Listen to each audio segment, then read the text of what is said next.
Welcome to Hurrdat Sports Live. First inning, a high drive. Way back there toward the triangle. Freedom racing back. And that one is going to be off the wall. That's going to keep on rolling on the warning track. Here comes Ravi, third. He's trying to score. Looking for an inside to Parker. He dives in with an inside the park home run. Swinging a high fly ball. He get underneath this one. A drive to right. And that ball is gone. A grand slam. It's a runaway indeed.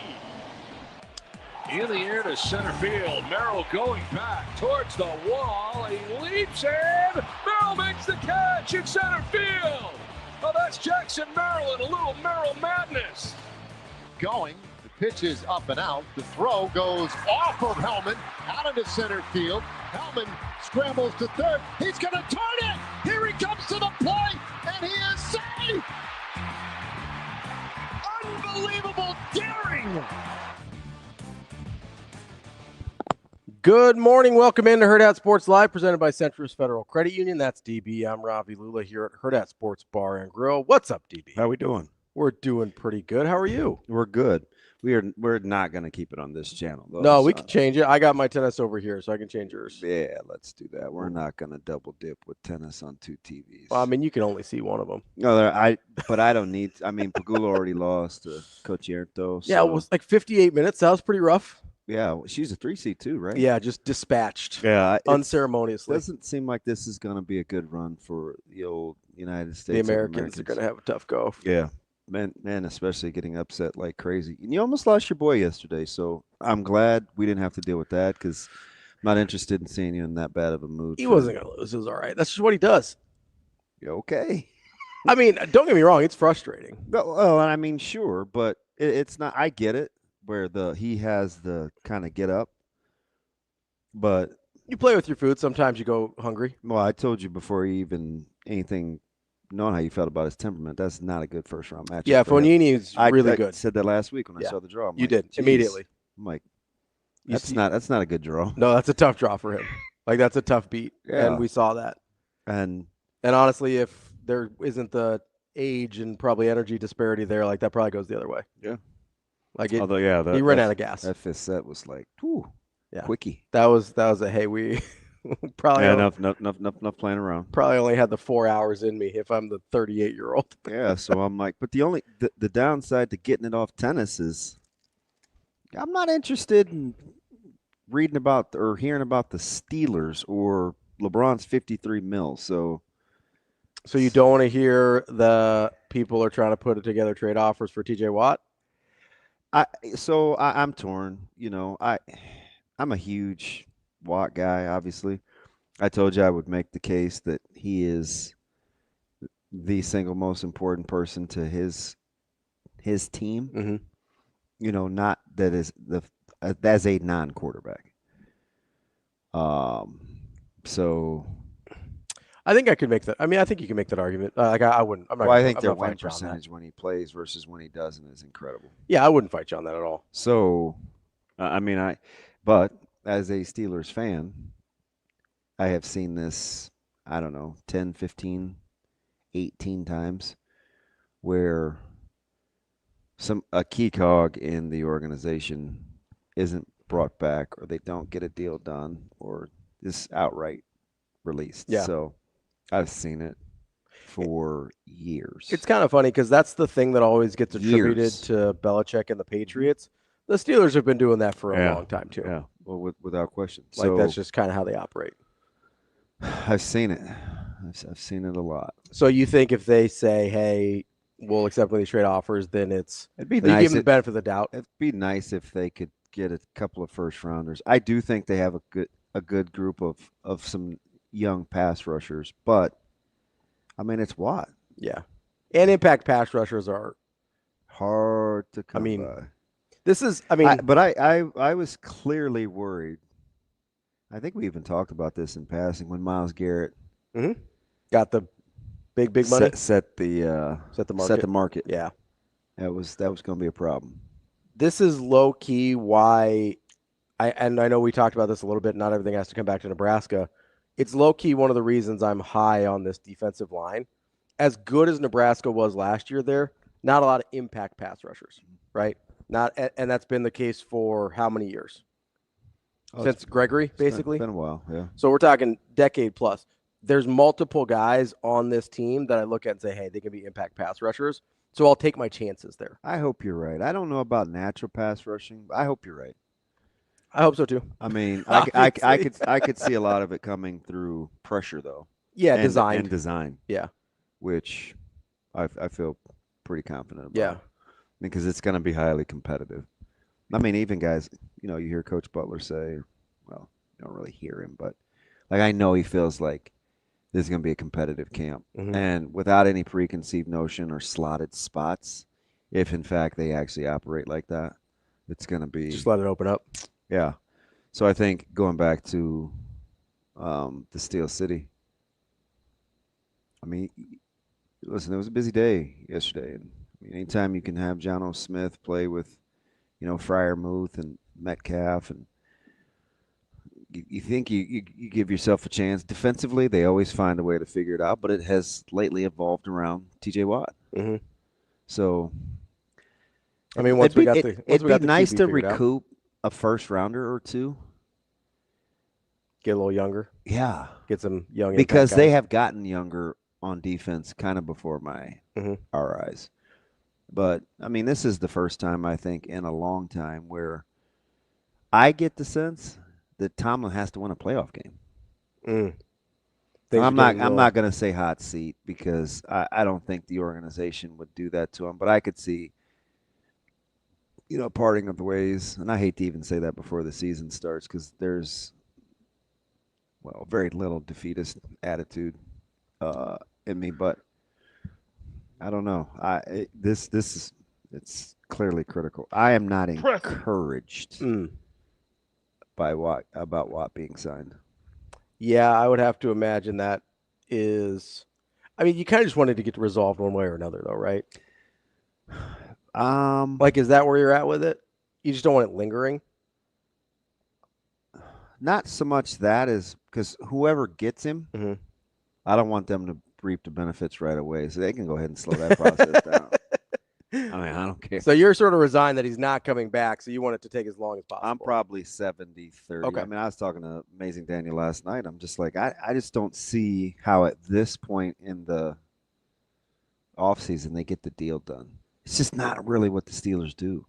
Like if they weren't willing to pay the money at first, they're probably not changing their mind. I think they know where they need to be. Yeah, they're not changing their mind on the number. But I'm not one of those people that I wasn't super knee-jerk yesterday over the Mika Ramsey thing either. And the more as I was filling you guys in on the actual numbers, which it's confusing. It's unnecessarily complicated. Yeah, it's not near as bad as the NBA, though. Not now, no. The NBA is horrible. The aprons are so bad now.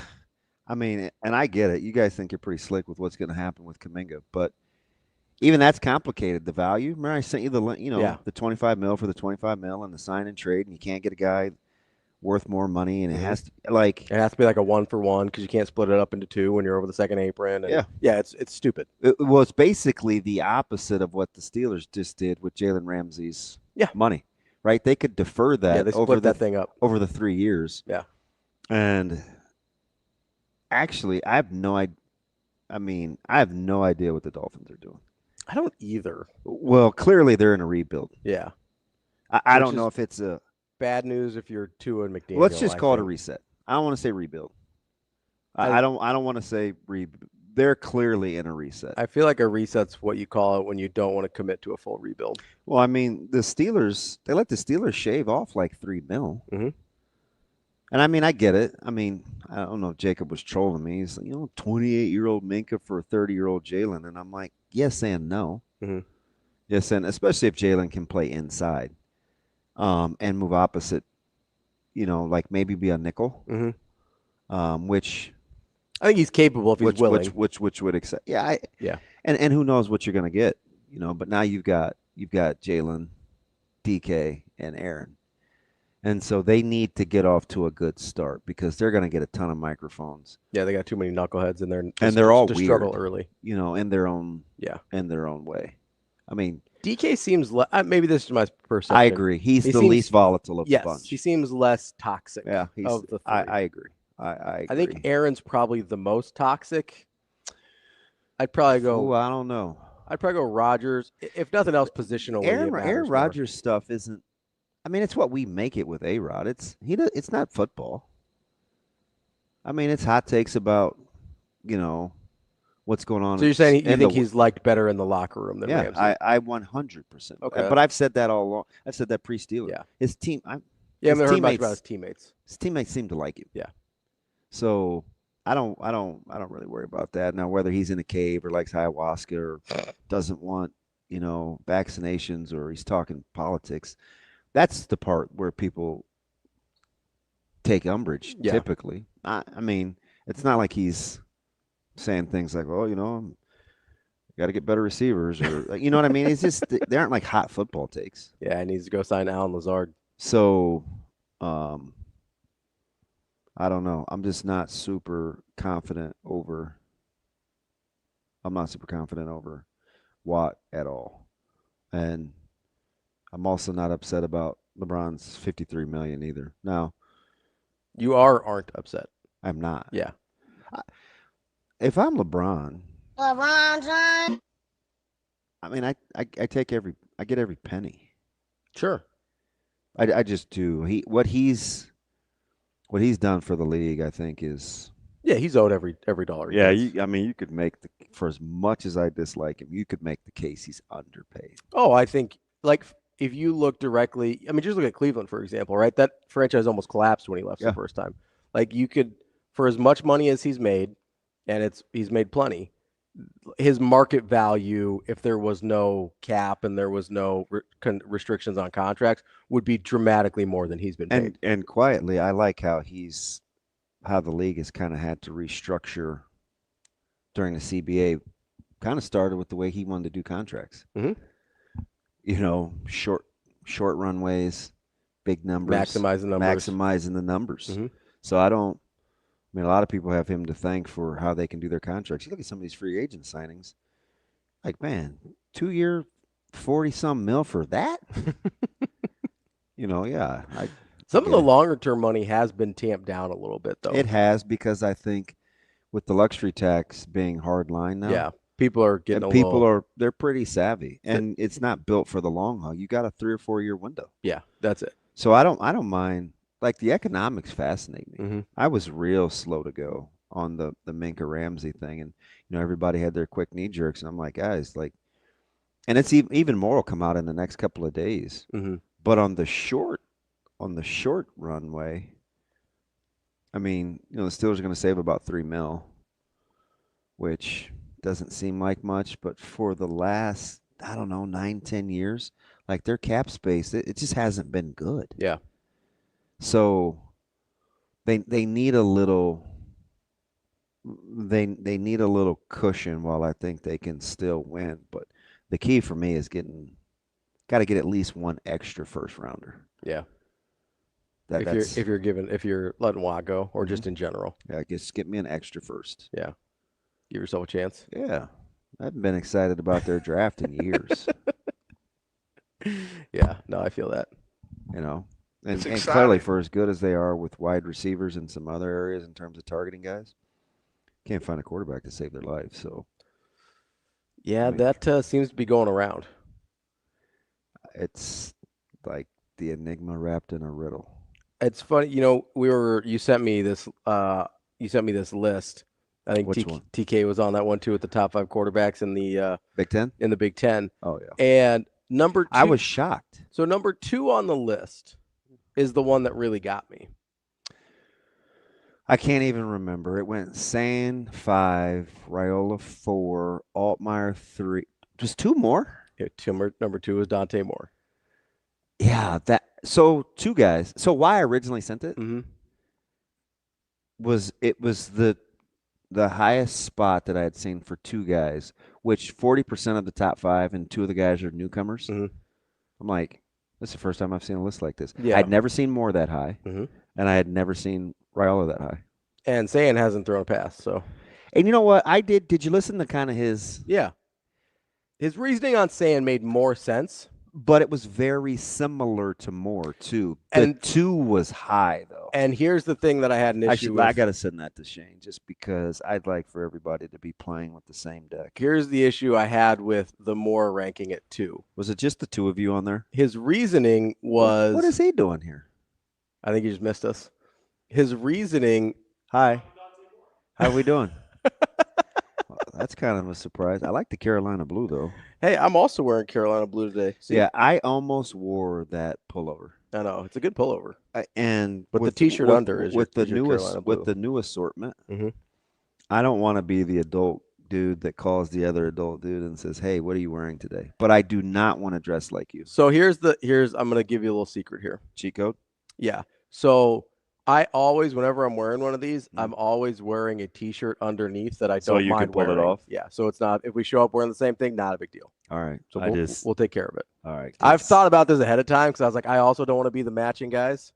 Don't matter to me. Yeah. So I was like, listen, I'll wear a nice T-shirt that I like or shirt under that I like, so I don't have to worry about. Shane, I'm going to send you this link. What's the easiest way to send it?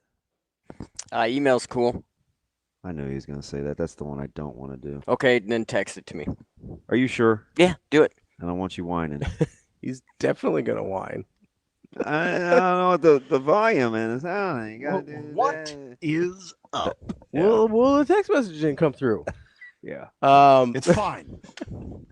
No, but here's the problem I had, and we'll have Shane queued up here in a second.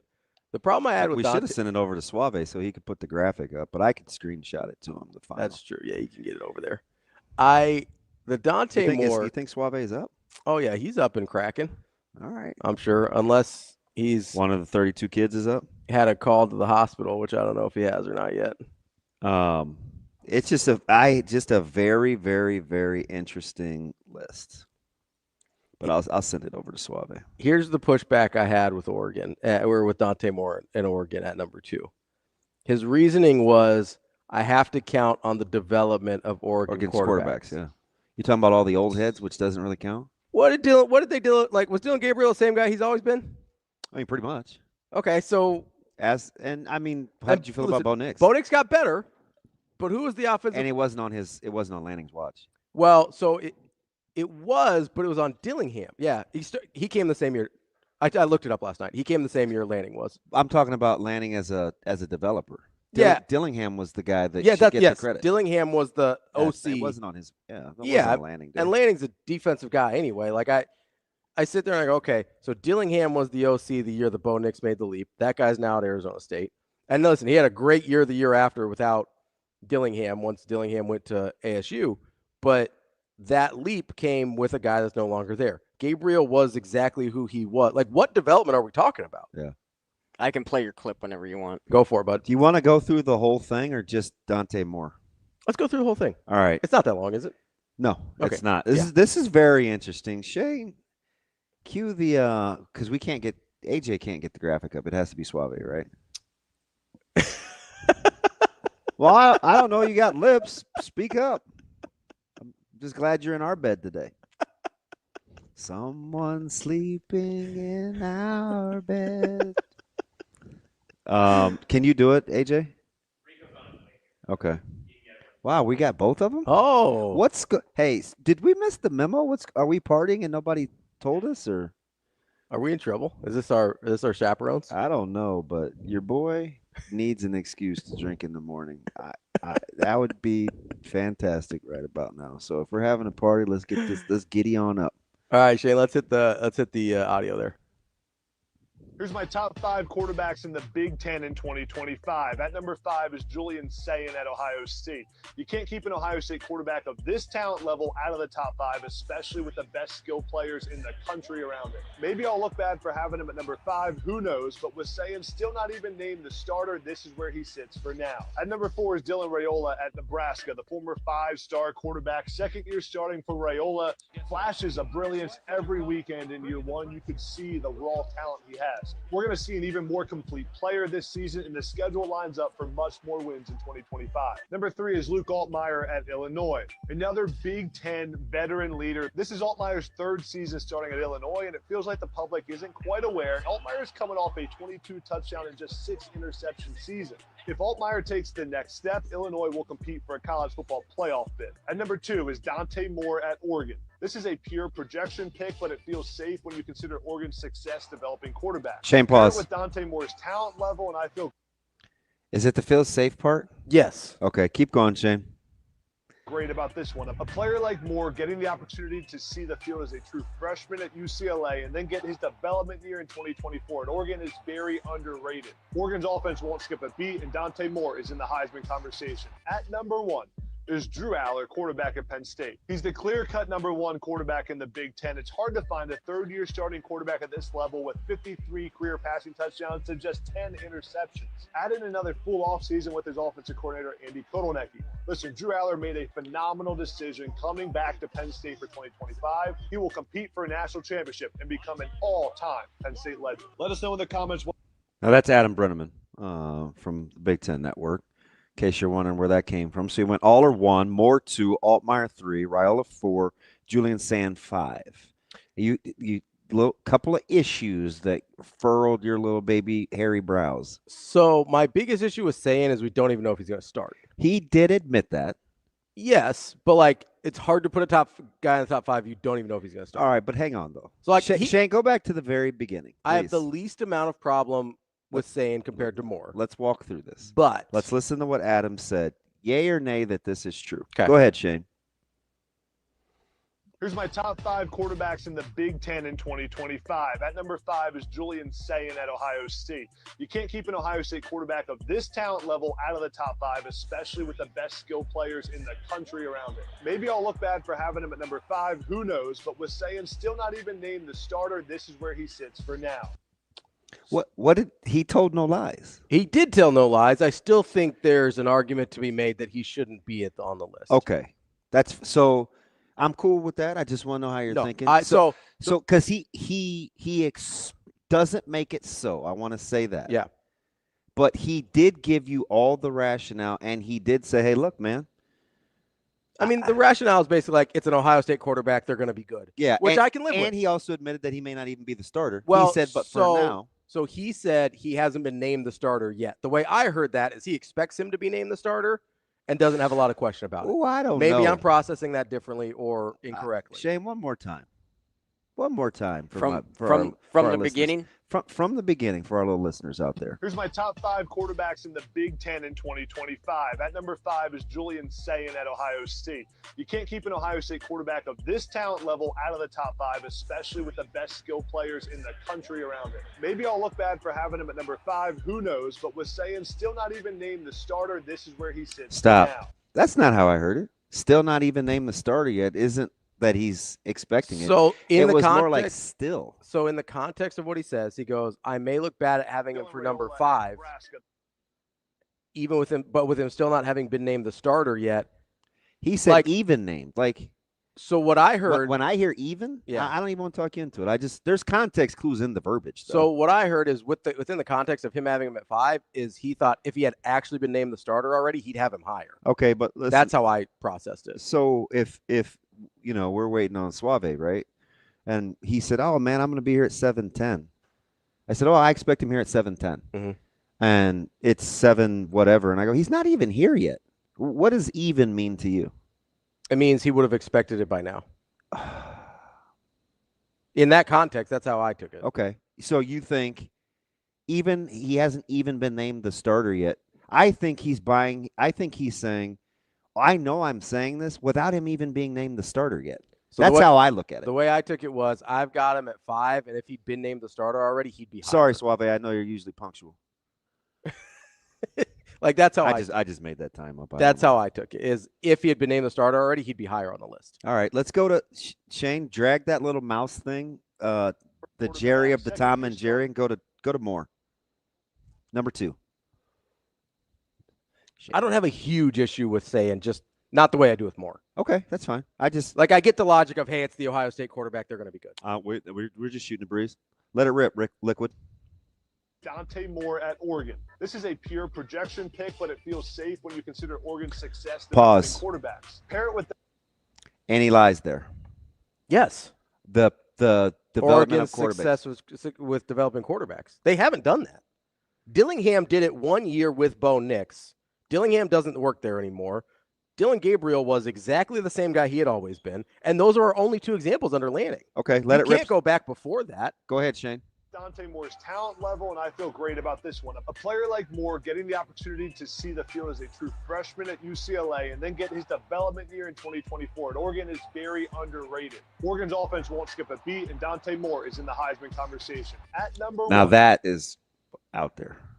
There's a couple things that are out there because saying their offense won't skip a beat, you can't make that assumption with more skill set. We have no idea. His numbers from UCLA aren't good. No, they weren't. Actually. And even, I know people are going to be like, oh, well, 11-9, that's very similar. But 53% passing, he was not an accurate or consistent passer. And, full disclosure, if you're watching this clip, they're showing him throw the ball during spring game and stuff like that. He doesn't look like a very pure passer. Now listen, there's multiple ways to skin a cat. I'm not going to be hung up on that. But the last two guys they've had were pretty precise and accurate, right? Like, that's what they did. Yeah. So if I sit here and I go, okay, their offense may be good still, but it's going to have to look different, I think. And they'll be able to tote it. They should, because they're really good up front on the offensive line. And Mikhail, they got a guy that can tote the mail. You want to know what Dylan Gabriel's completion percentage was last year? Can I guess? Go for it. 66%. Higher. 8? Higher. 70. Higher. Okay, that's fine. 73%. Yeah, that's what he does. Do you know what Bo Nix's were his 2 years at Oregon? Oh, it's up there. The last one's unholy. That's really up there. I think he's a three-quarter guy. He was 75%. 77 as a senior, 72 as a junior. Yeah. So I'll get you in the middle with the average. Absolutely. Yeah. So between the three of them, we're talking about basically 75% of your passes were completed over the last 3 years. Yeah. And now you're expecting Dante Moore, who completed 53% of his passes, to take a 20-some%. Jump. I don't know. He said not to miss a beat and to be a Heisman contender. Yeah. So that's listen, I'm not saying he can't be good. Yeah. But Fernando Mendoza deserves to be in the top 5 over Dante Moore. We have a bigger track record with Fernando Mendoza being good, and we actually do have a track record of Cignetti making quarterbacks better. Yeah. We don't have that with Lanning. That doesn't exist. I was a little taken aback. It's just not accurate. I get it. It's list season, and I like Breneman too. I like Breneman, and I like lists because he's a good processor. He is, but he missed it on. I at least understand the logic on Ohio State and Julian Sayin. I do. Ohio State's going to have a good quarterback. I don't know if it's going to be Sayin or Kleinholz or somebody else, but they will have a good quarterback. I feel confident about that. Really? Yes.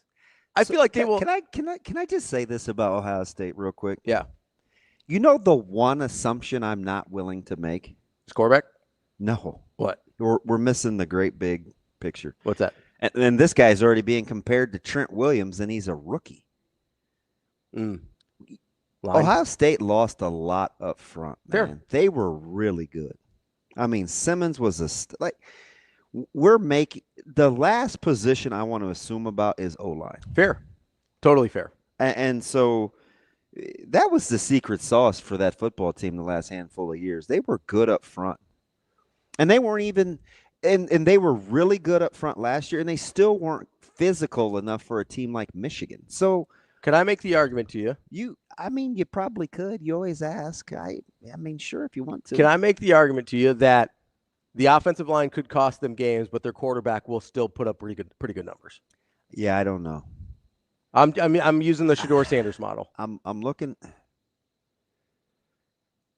Wow. No. Okay. No. More disrespect for Shedeur? I'm not being disrespectful for Shedeur. Dude's pretty good. With a bad offensive line. That's what I'm saying. So I'm not ready to anoint. I'm saying the model, not the same. I can't get my mind on it. I can't. That's just me. That's fine. That's a heck of a leap of faith. Shedeur Sanders was really good. You're gonna have to say that out loud. He is really good. I'm the guy that was sitting here 2 months ago being like, why the hell is he going in the 5th round? He's not. He was nice. 2nd round, I understand. 5th round, I didn't. So I don't know if Kineholtz or Sand. I don't know if they're in that category. They're I going don't. to I don't. So, but my point is there is a model in which you can scheme up having pretty decent numbers as a quarterback, but it's going to cost you games because your offensive line isn't good enough. would be more apt to think a school like Oregon could do it that has made a living with RPO and those zone concepts than Ohio State, who gets vertical in the passing game. Fair. Right? A lot of over routes, those sails, those PCs to, Jeremiah Smith. And listen, Tate's going to be nice. We already know about what's his buckets? Jeremiah Smith. I said, what's his buckets? The guy's the real deal. But it's like they get vertical. So I don't know. You're going to have to be able to protect the quarterback. Are we underselling another offensive coordinator change? Third time in 3 years. But I've said, yeah. But that's low-hanging fruit for me because I said we're making a lot of assumptions about a team that is replacing their DC and their OC. Mm-hmm. And I said, I get it. Hartline's been there. Never been a play hasn't caller. Done this. So, and Ryan Day gave up play calling for a reason. And they do get vertical in the passing game quite a bit. And the thing that I wasn't really willing to concede is Ohio State was pretty good up front. Yeah, they were. Like that offensive line, even despite the injuries. Mm-hmm. So, I'm a little reluctant to just say a quarterback can go back there and do the darn thing. Now, you do have Jeremiah Smith, and you do have Tate, and you could easily make the case that Tate is the most undervalued skill player in the Big Ten, and he plays in Columbus. Tate is the real deal. Mm-hmm. Somebody else is going to regurgitate that on one of their other platforms or shows, and they're going to pawn it off as their own. But Tate's legit. Do you know how many scholarship players for Nebraska are sophomores or less? Stop. That's childish. I was so happy you let that ride until now. Just chill. I can't help myself. You know that about me. God, it was a cold shot, but it happened. It happens all the time. I'm decent. I will say, I'm willing to until I see it's sort of the inverse of the Indiana thing. I'm willing to give Ohio State the benefit of the doubt until they don't. I'm not willing to give Indiana the benefit of the doubt until they do. Because that's why I'm okay with saying that. I do honk for honk's a little strong. I do advocate for Day. He's better than we thought.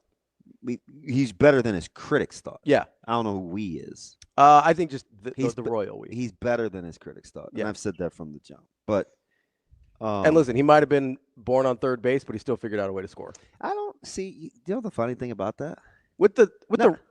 I mean, he's not telling anybody he hit a triple. No, I get that. And I'm telling you, maintaining it's hard. It's a skill set. It's difficult. Yeah, it's a different skill set than building. Yeah, but it is a skill set. Like there's a lot of guys that couldn't do it. You think over at 144th and Q, they don't have big shoes to fill with Wisdom leaving. And he never got his due. Yeah, it's hard. It's hard. It is hard.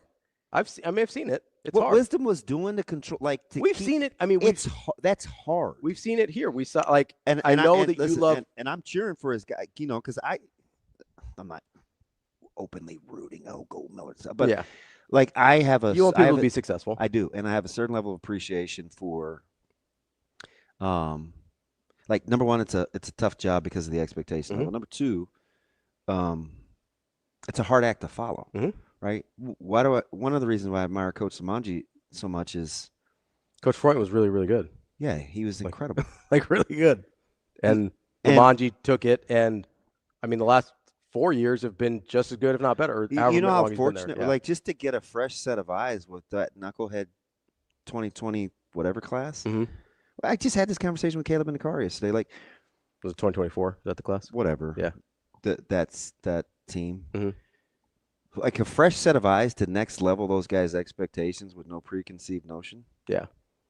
Was pretty critical for some guys that thought they were pretty flipping good. Yeah.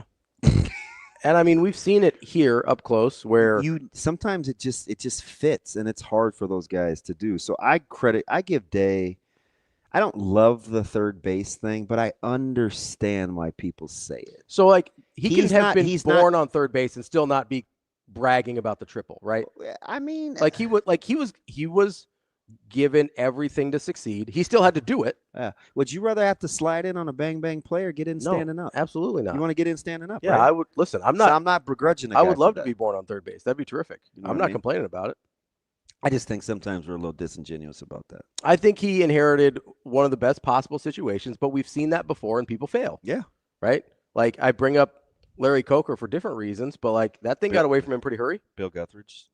Like, I've seen it. I mean, we saw it here. Like, Frank Solich couldn't sustain, and he did a good job for several years, but that's really hard to sustain. Like, you weren't going to sustain the level. I was going to jump down your throat for being negative about Frank. It's okay. I mean, it's okay. That's my guy. Regardless of what anybody says. I did want to couch it a little bit. I'm riding with that. But like, he had a really good success for the first handful of years, and then even though he was better than we give him credit for, like, there is a dip because you weren't going to sustain what happened from 93 to 97. Like, that wasn't a, like, Kalen DeBoer. We're seeing it with Kalen DeBoer right now. You know how I feel about Kalen DeBoer. You think I don't have a certain level of appreciation from going from 94 to 95 to control us? Yeah. You had some characters. Just hard. Yeah. I think that's accurate. It's really hard. But so my point, though, I don't have a huge problem with saying. I don't. It was hard. But the more thing doesn't make any sense to me. Yeah, and I know you're down on that one anyway. So I am, but the reasoning he gave, there's probably reasoning out there that he could have given me that'd be like, okay, 2 seems high, but it's not crazy. The reasoning he gave was not good. I thought you would be a lot happier. Shane, go to 4. Drag your little mousy McMouse thing. Oh, I didn't forget about Dylan. Go to 4 and see what our man Veteran Mr. Breneman had to say about Mr. Dylan Raiola. Liquidity? It's still rolling. The mic is officially yours. Well, I'm still rolling here. Why? It's hot. Who is he, Tupac? Picture me roll. Nebraska, the former 5-star quarterback, second year starting for Raiola, flashes of brilliance every weekend in year 1. You could see the raw talent he has. We're going to see an even more complete player this season, and the schedule lines up for much more wins in 2025. Number 3 is Luke Altmaier. Do you agree with that? No, I think we're on the schedule thing. I think the schedule lines up for exactly as many wins as it lined up for last year. I just think they're better this year. It's a terrible narrative. Another Big Ten veteran leader. It's a terrible narrative. Yeah, no, I think it is largely the same difficulty of schedule as last year. And we don't know yet because we don't know if there's an Indiana on there that's a little sneaky or whatever. But my point is, I thought last year set itself up to have just as many wins as this year. Nebraska couldn't execute on that. How many times have we talked about, hey, if their special teams isn't just in the toilet, they have 9 wins easy. Boom. Like, it's 2 more wins automatically. Illinois and Iowa I get the non-con because you don't see Colorado. Sure. But I do think Cincinnati will be more difficult than we think. But also they beat Colorado, so what's the difference? No, I understand. You know what I mean? I'm like, just saying the marquee. From his standpoint. The conference schedule. I think it's about the same. And you have some games where I'm like, the UCLA USC stretch is kind of sneaky, tricky. I know Pasadena is the one you keep talking about. You don't want to hear it, but I mean, and it's at home. Mm-hmm. I'm not tickled with where Michigan State falls after Michigan. Sure. And I know you've got concerns about at Minnesota on a Friday night. I have. That's not going anywhere. Yeah, that's totally fair. Nebraska struggled. I don't love going to Pasadena late, which you know, especially when the 2 California teams get us off a bye. Listen, DB's being soft, or he's couching, or this, that, and the other. I'm a realist, and I don't love schedules because we see names and we all of a sudden we get enamored with predictions, and it's fine. It's the offseason. It's what people do. But you do get both Cal teams off a bye, and I do think Michigan State at home is nice instead of having to go Michigan at home, Michigan State on the road. I'm just telling you, SC, UCLA, Penn State, Iowa. That's a tough stretch. Is a ridiculous stretch. That's a tough stretch. Now you get Penn State off a bye week, which is nice. So appreciate that. Do you want me to tell you how comfortable I am to going to Maryland? I would guess you're less comfortable than most. I'm not saying you should or shouldn't be, but I think most people don't even look at that game. I just got to see it. I think Maryland's going to be a little bit down this year. I don't know that that's a great Maryland team, but I don't look at this. Yes, JP. The schedule is cheeseless. I am not finding a good piece of cheese in the schedule. I don't look at this schedule and go, like, I don't think they're going to go 10-2 because I think it's an easy schedule. I think they're going to go 10-2 because I think they're good, right? So I look at these games and I go, hey, if I think this team is good, do they go win this game? And to me, the answer is yes most of the time. But if there's some of the same foibles we've seen Nebraska get caught up in years past, a lot of these games could be tricky. Yeah. Well, so not to morph this into Nebraska schedule, I'm going to get off of that. Yeah. Okay, so you clearly would bump San out and Moore out. Who goes in? Mendoza and so I'm okay with saying at 5. I would definitely, the only guy I would for sure bump out is Moore. Okay. Mendoza would go in for me. Who do I like more than saying if I'm bumping 2? Michigan's a non-starter. Obviously. I don't think you're riding with Chillis. No, not yet. I mean, I don't have more reason to believe in Chillis than I do an Ohio State quarterback, just in general. Not Billy Edwards. Not Gronowski. No, not Gronowski. Although, like, I could hear an argument. If you want to talk about track record and things like that, like, I'd hear an argument, but it's Iowa offense, so nobody's going to make that argument, which is fine. But he's got, like, Gronowski's interesting at the very least for me. Altmaier is probably where he belongs. If you put him at 2, I wouldn't be mad. Maava? I'm not a big Maava fan, but not Nico either, huh? But I would actually take either Nico or Maava over Moore, because if you're making the argument for me and say, hey, it's Lincoln Riley, this is the guy he chose, okay, I can live with that. That's Suave's got the graphic up. Aller, Moore, Altmaier, Raiola, San. I would take either. A little bit of a typo for Julian. Rico just got here. Nico or Maava. Because Nico, I go, hey, he was actually productive at a Power 5 school last year in the SEC, comparable talent level to the Big Ten, and we think he's going to be a little bit more comfortable being close to home. I'll hear that argument. I don't know if I necessarily agree, but I'll hear that argument. I do think, and again, not a Maava guy, if you're going to just tell me, hey, Lincoln Riley's going to figure it out with his quarterback, that's basically the same argument we're making for saying, right? Is Ohio State's going to figure it out with his quarterback versus Lincoln Riley's going to figure it out with his quarterback? Yeah. So I could make that argument either way. I'm fine with that. There's nobody obviously that I would take over saying. There is somebody I would obviously take over Dante Moore. And honestly, I'd probably take Nico, Mendoza, or Maava over Dante Moore if I'm making that list. Yeah, I see. The Dante Moore thing doesn't make any sense to me. I see one-score games. I see a one-score game versus Cincy. I see a one-score game versus Michigan. I see a one-score game versus Michigan State. I see a one-score game versus Maryland. I see a one-score game versus Minnesota. I see a one-score game versus SC, UCLA, and Iowa. I think all those games are one-score or are within 7 points. Call me crazy. I mean, I'm not going to call you crazy. Like, that's what Nebraska's been doing. They've been playing one-score games. Now they've gone the wrong way more often than not, but that's what Nebraska's been doing. I think there's probably some of those that Nebraska ends up winning by more than that because, again, I just think they're good, and I think the combination of a second-year Raiola and Holgorsen is going to Cody's officially crazy. You know who he had the nerve enough to say I'm sleeping on? Who? Damon Williams. Oh, no, you love Damon. That's your guy. Cody. That's your guy. You've been banging on the table for Damon Williams for since months. February. Yeah, for months. Yeah. And I'm like, bro, chill. He had like 6 good games. Relax. Cody, no Rip Van Winkle over here, buddy. I'm probably that guy's biggest fan. Yeah. You're the only guy I ever hear talking about him independently.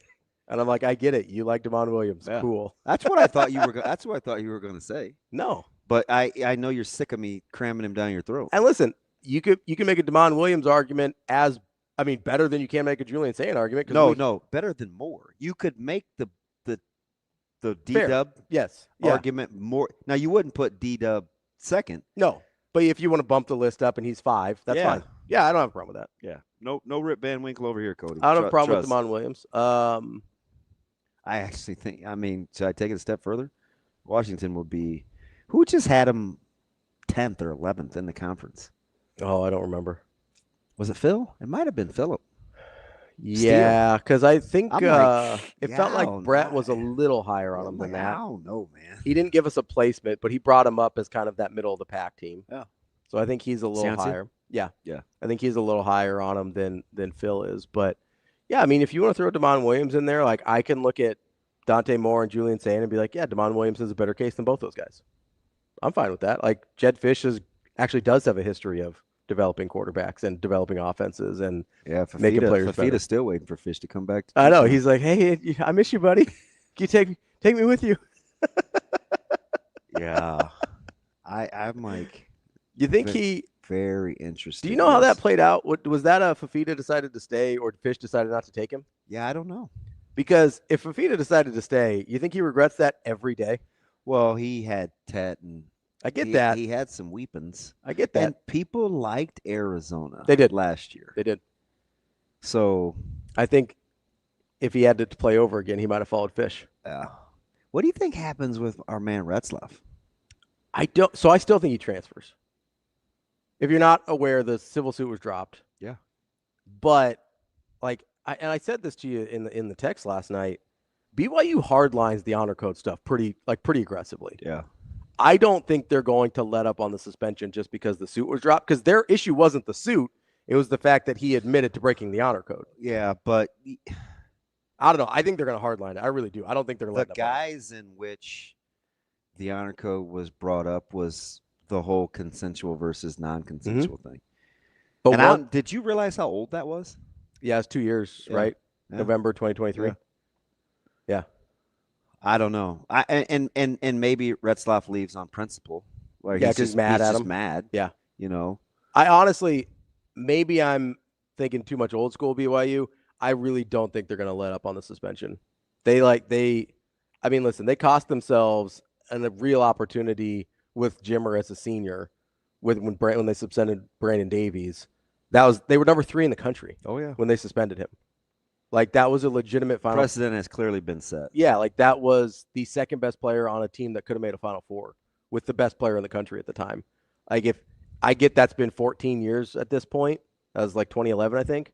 But has BYU changed that much? I don't know.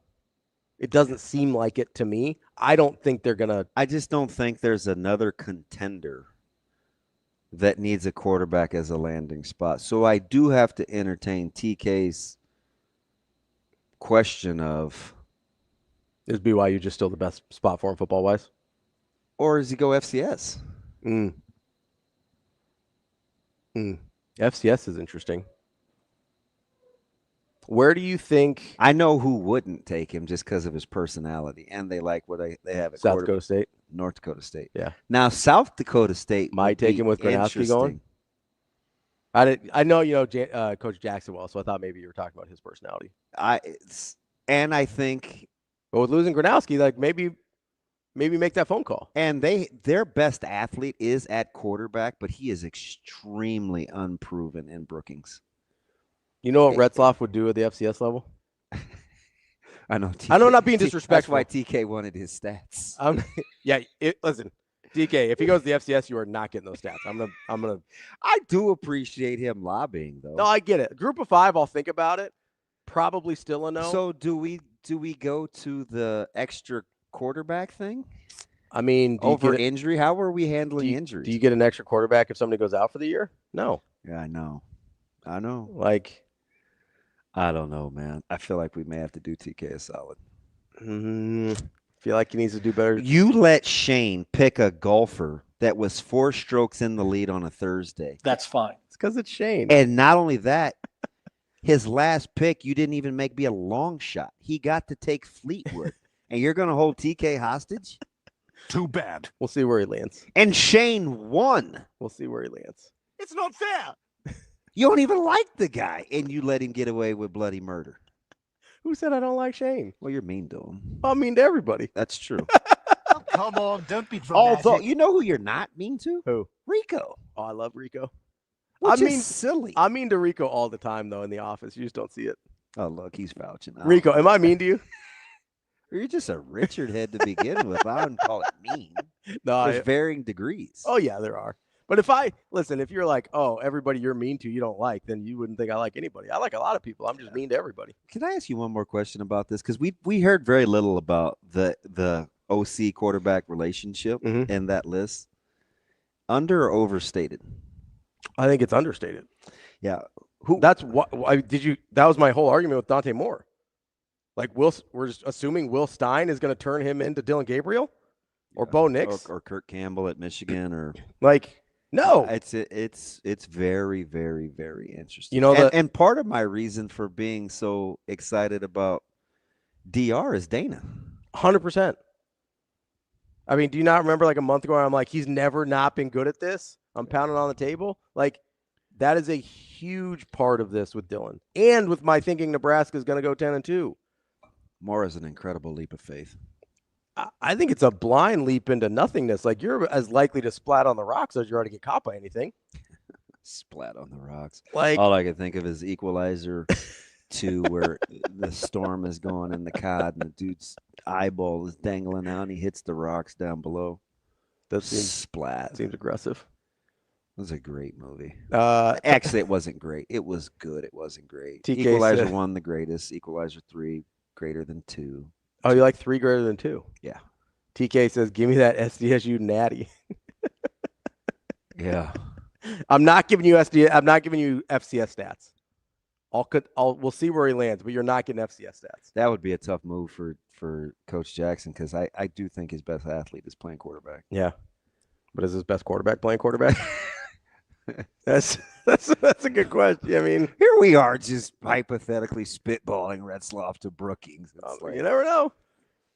You never know. I've just there's no contenders that need a quarterback. Depends on how Tennessee feels about Joey Aguilar. Well, would you like? Here's the funny thing about that. Yeah. I think they feel pretty good because they were willing to be very dismissive of Nico. They ain't even entertained playing the game. They're like, bye. But do you? And it wasn't Felicia. It was Phillip. Bye, Phillip. Would you take Retzloff over Aguilar? I don't know. I think we're kind of misremembering Retzloff's numbers. He's good. He's good, but he's 20-12 guy. Yeah. Like he's good. But it's a guy that can produce at a power conference level. Don't get it twisted. It's July. Yeah. We're late. We're super. Hey, Nebraska opens camp in 3 weeks. Sun's getting real low. Yeah, we're up against it. Yeah. I'm just saying, if I'm Michigan. No way. Garcia just got there. You really want to start Jake Garcia? Nobody else does. That's why he was available. I don't know why you take him then. Because you don't like Keene? Because you don't like your quarterback situation. If you're at a point where you're going to take a flyer on Jake Garcia because you don't think Underwood's ready and you don't think Keene can do it, then why not take a flyer on a guy that you know can? What if Moore and Underwood just take the world by storm? We're like, man, this maybe offseason was a lot of wind blowing. Yeah, it's like the biggest smokescreen in history. It'd be funny. Good for them. He might be. Moore might have some other things on his plate with the suspension coming up, though. He may not be quite dialed in the way you'd like him to be. Yeah, we'll see. I don't know. We can start asking some questions of somebody else here. We're going to talk to Bill Bender here from the Sporting News at 8 o'clock. At 8:30, we're going to talk to Martie Cordaro, the president of the Omaha Storm Chasers. Seems like he's just the president of Omaha, but I think it's just technically the Storm Chasers. Hey, Shane, where was our main show graphic? We went right to Hell Varsity and Hurrdat. Where's our original graphic? We only had 2 this morning. I don't know. We're going to talk to Mike Schaefer at 9 o'clock, though, Husker 24/7. Well, what happened to it? I don't know what happened to it. We got both these yahoos here. Who else is responsible? Sasha? I don't know. They're banging on the. Look, they're diming her out. They're like, oh yeah, this old SD. Immediately threw Sasha under the bus. Rico's like, who, me? Rico's like, I never did anything wrong. Well, man's over there like Teflon. Teflon Don over there. Hey, Rico, show him how you dodge it. Bobbing and we. Funniest thing ever. He said, ooh, it's so hot. Ooh. It's like ghost pepper. Yeah. Ooh. It's habanero. Hot. All right, buddy. All right, coming up here in just a little bit, we'll talk to Bill Bender from the Sporting News. That's DB. I'm Ravi Lulla. It's Hurrdat Sports Live.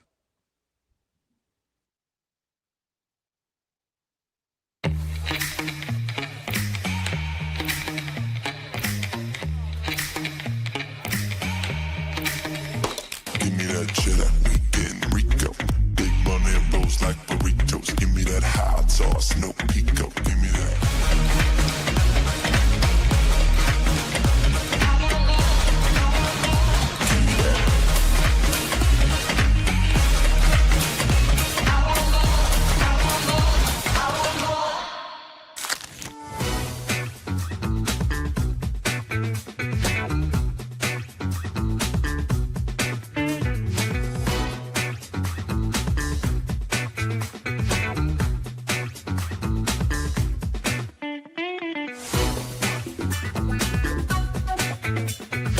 That's a great question, and I thought it had been asked a lot earlier. Listen, I'll say this: there's a lot of unanswered questions as this thing will progress. I'm glad it happened. I'm glad the case was finally settled, and now we can move on with our lives. At least for the rules that we've heard. We had our league meetings in LA. We talked to our commissioner a lot about how this thing was going to take place. Talked to Troy Dannon in leadership of our athletic program about what to expect. And, listen, from everything we understand, revenue sharing is going to be the main source for these guys now. The true NIL deals are going to have to go through the clearinghouse that's run by a very reputable company with Deloitte. And, we'll see how that all plays out on what a fair market value is for somebody to be approved an NIL deal. But until we see, a deal that's rejected, which I don't think that's happened yet, what exactly the parameters are within an NIL deal getting approved.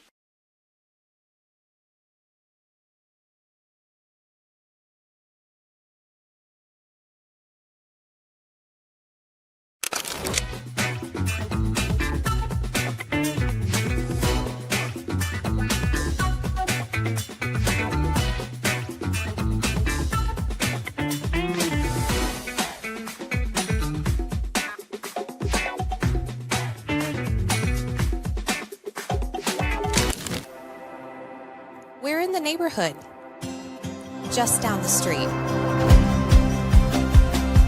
With a wide variety of home equity products to help you create a relaxing oasis. So you can kick back and relax in comfort. Centris Federal Credit Union. We are where you are.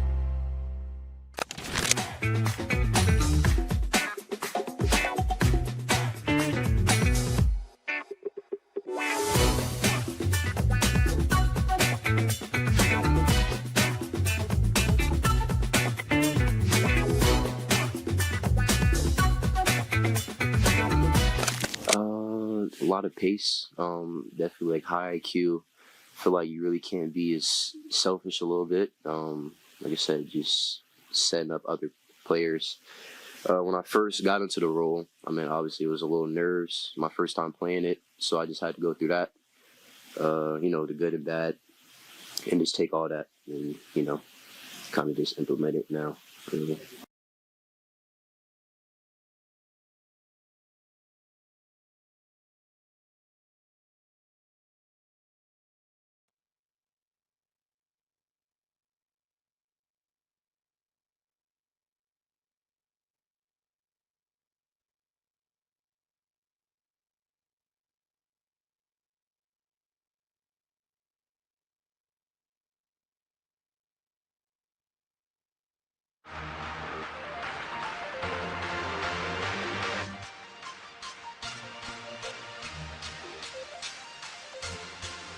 Welcome to Hurrdat Sports Live.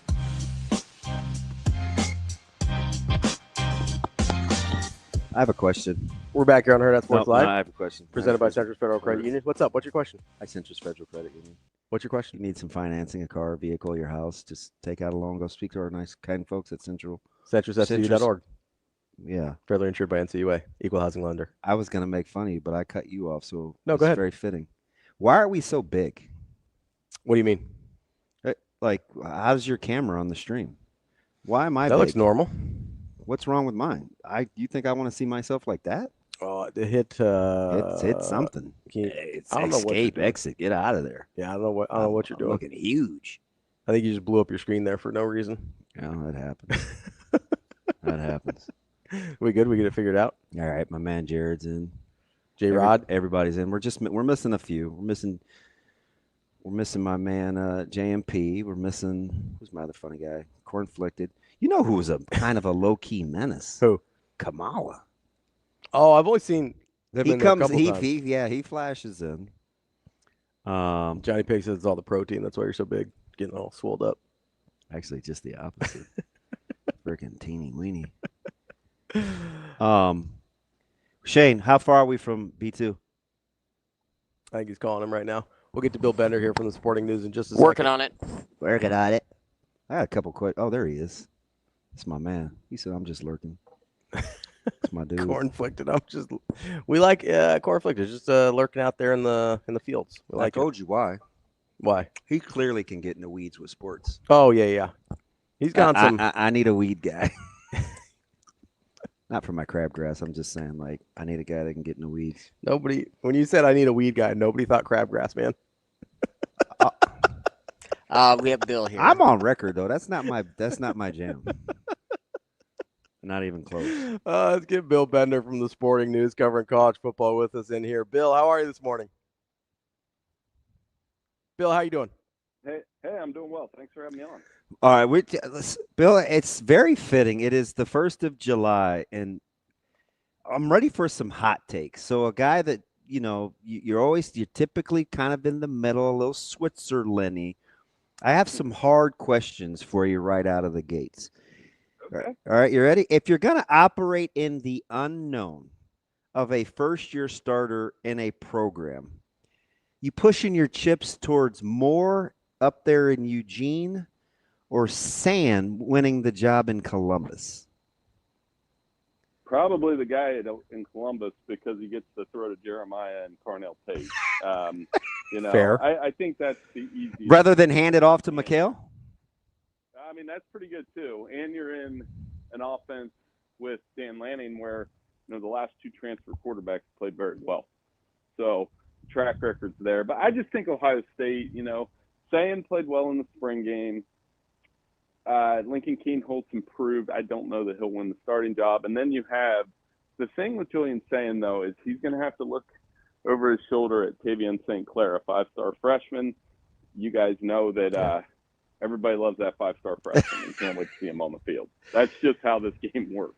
So, but I would go with the Ohio State quarterback because I get to throw to Jeremiah, and that's, 15 touchdowns right there. Are you buying into the Dante Moore experiment if Oregon is truly going to be plug and play with Coach Lanning? I do, because I think there's something to be said about the patience.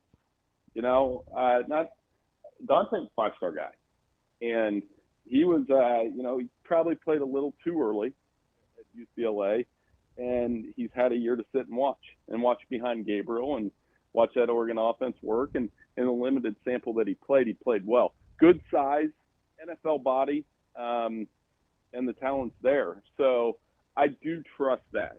It's not like by me saying Julian Sayin, I'm not saying I don't believe in Dante Moore. I think he's going to have a big year too. Do you think with Dante Moore that they're going to have to adjust the offense a little bit with Bo Nix and Dylan Gabriel both?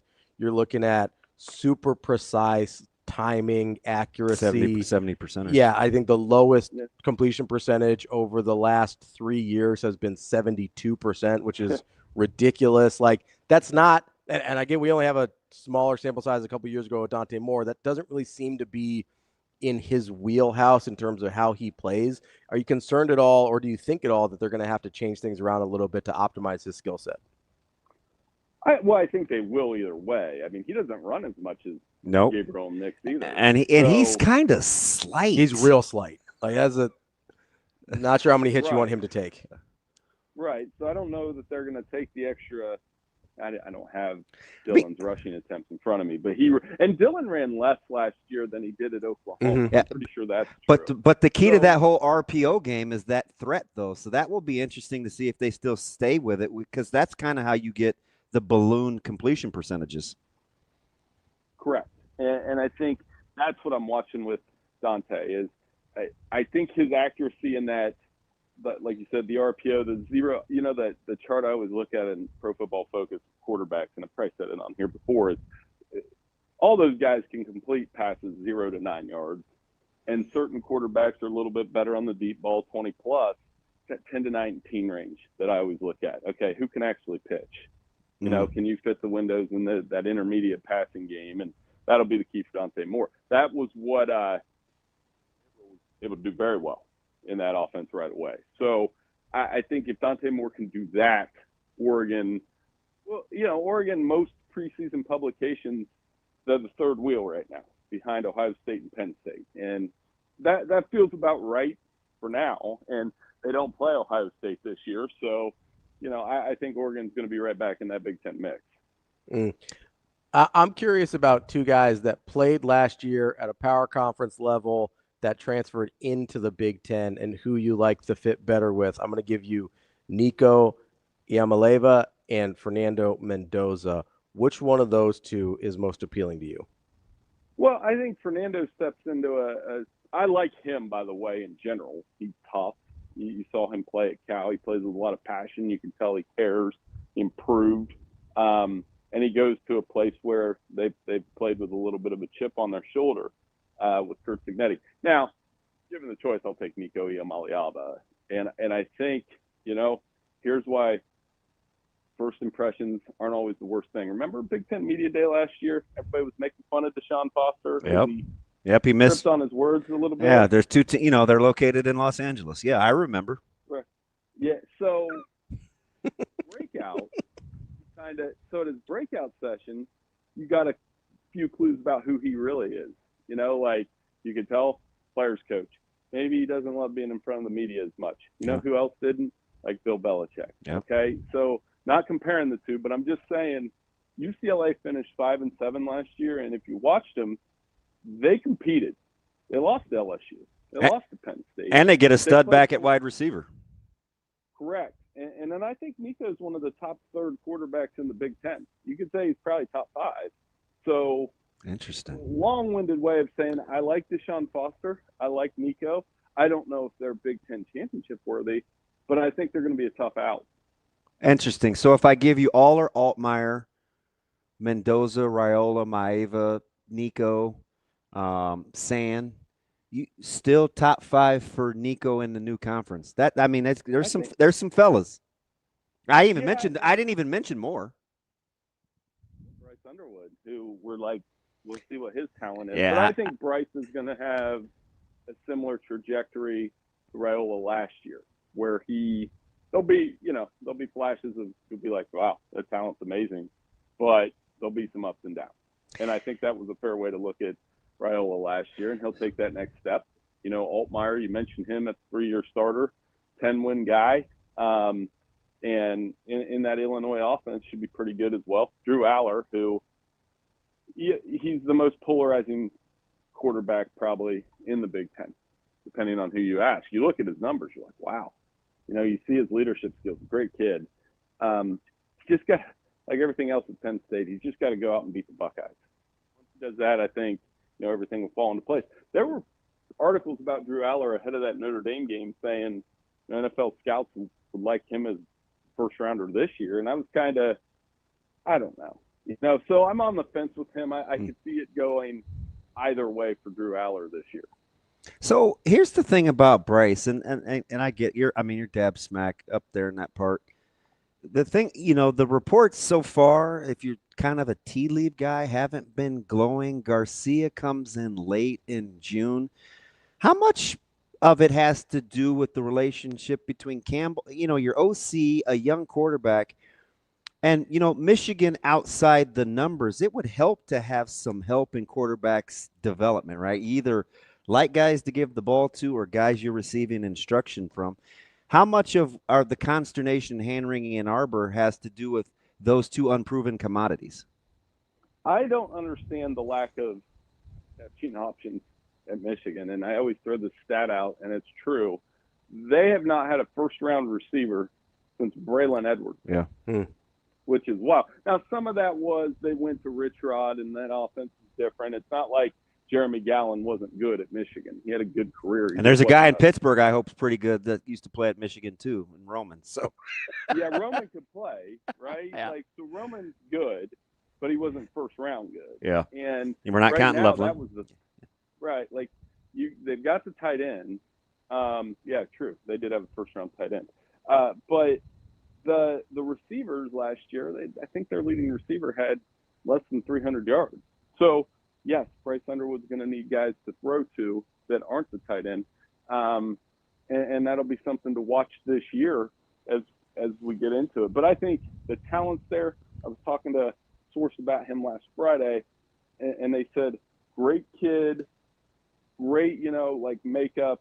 And the thing he'll have to deal with, which every quarterback does, is, that's Michigan you're playing at, where the fans, man, there is no waiting period. Chad Henne didn't have that waiting period. He had to play well right away as a freshman. You are criticized and under a lot of scrutiny when you are the starting quarterback at Michigan. How about how they drilled or grilled Drew Henson? Like the list is long.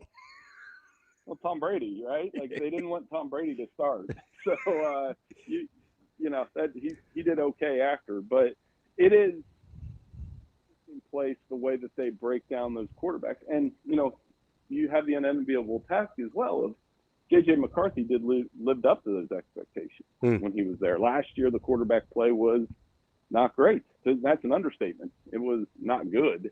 And they need Bryce to come in and play well right away. And that's why I compared him to Dylan, because you're seen perceived as this like program-changing quarterback, but you have to understand, and I think with Dylan, we're going to see so much better this year. Matt Rhule was talking about it at Big Ten Media Day last year, where as a freshman, you're going to make mistakes, and they want to live with those mistakes, and Michigan's going to have to live with theirs this year. Yeah, we saw 3 seasons from Dylan last year and year one and a quarter with Holgorsen should help immensely, because Holgerson's never not been good at this. Right, and I think again, who's catching the football? Are the interceptions? I think Coach Rhule said something about that last year that stuck with me, is like, you can look at a web page and it says 12 interceptions, but what were those 12 interceptions? Did somebody run what Matt can do is he'll say, the receiver didn't tuck the ball in, or he ran the wrong route, and they're looked at differently.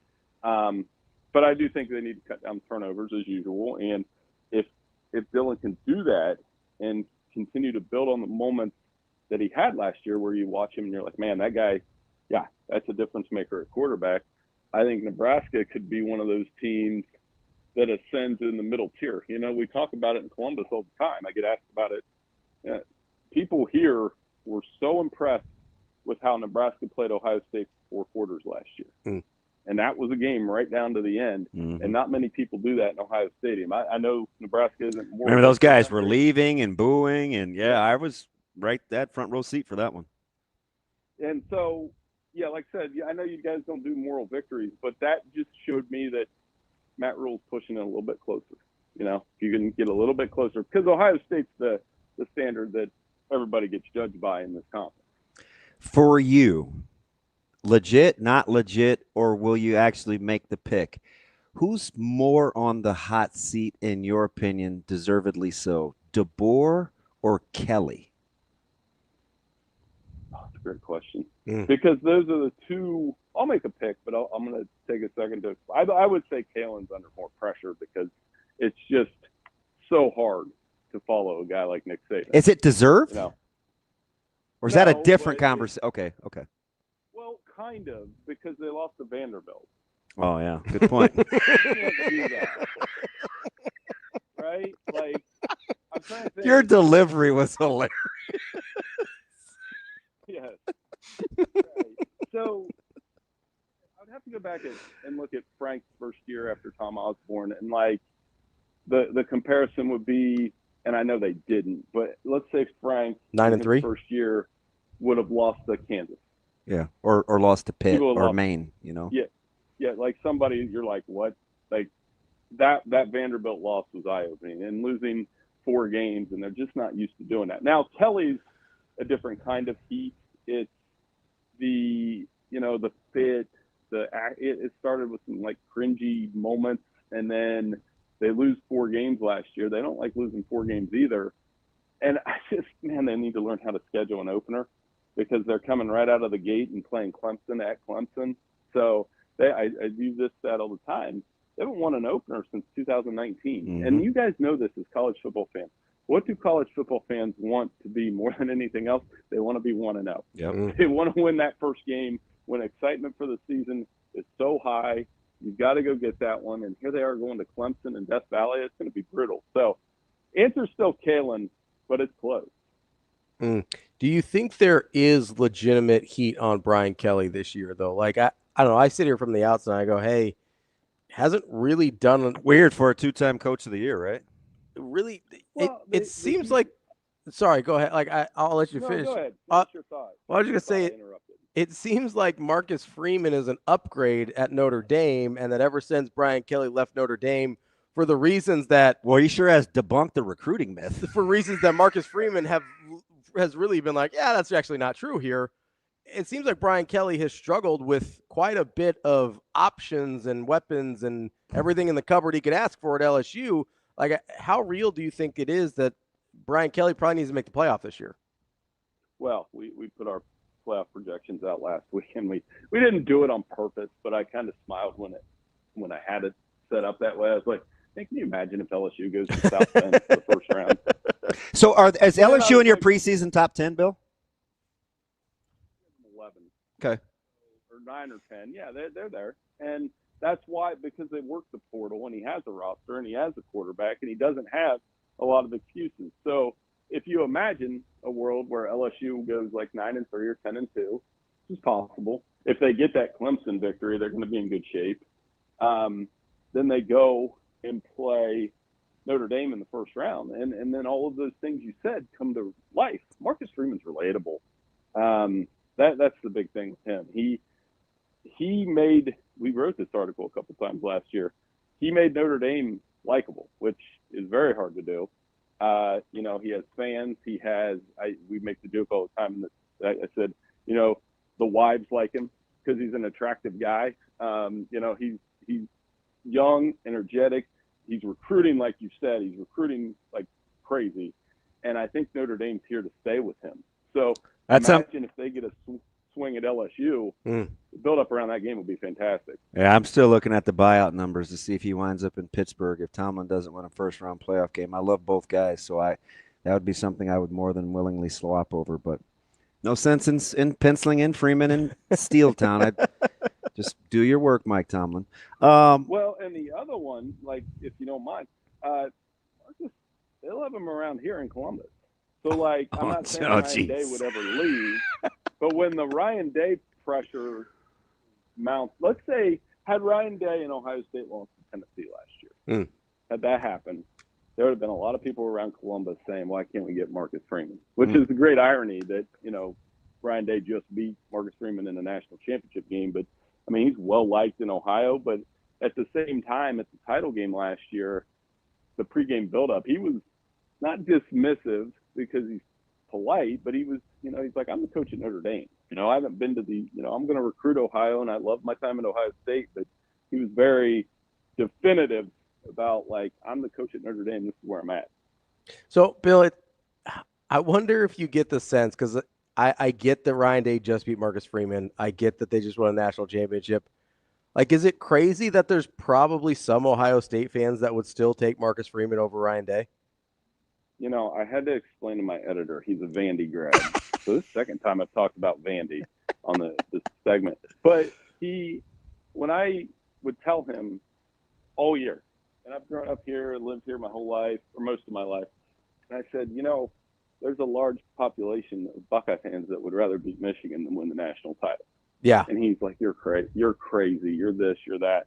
And just that couple weeks in between, I was like, he calls me one night. He says, hey, I was out at a tennis, he plays tennis. He said, I was playing tennis last night, and this guy with the Ohio State hat was talking to him. And he said, and I asked him your question. He said, yeah, I beat Michigan, no question. Like, he goes, I'm starting to believe it. I was like, I know it's different here because that rivalry is different than everything else. I know people have rivalries. I get it.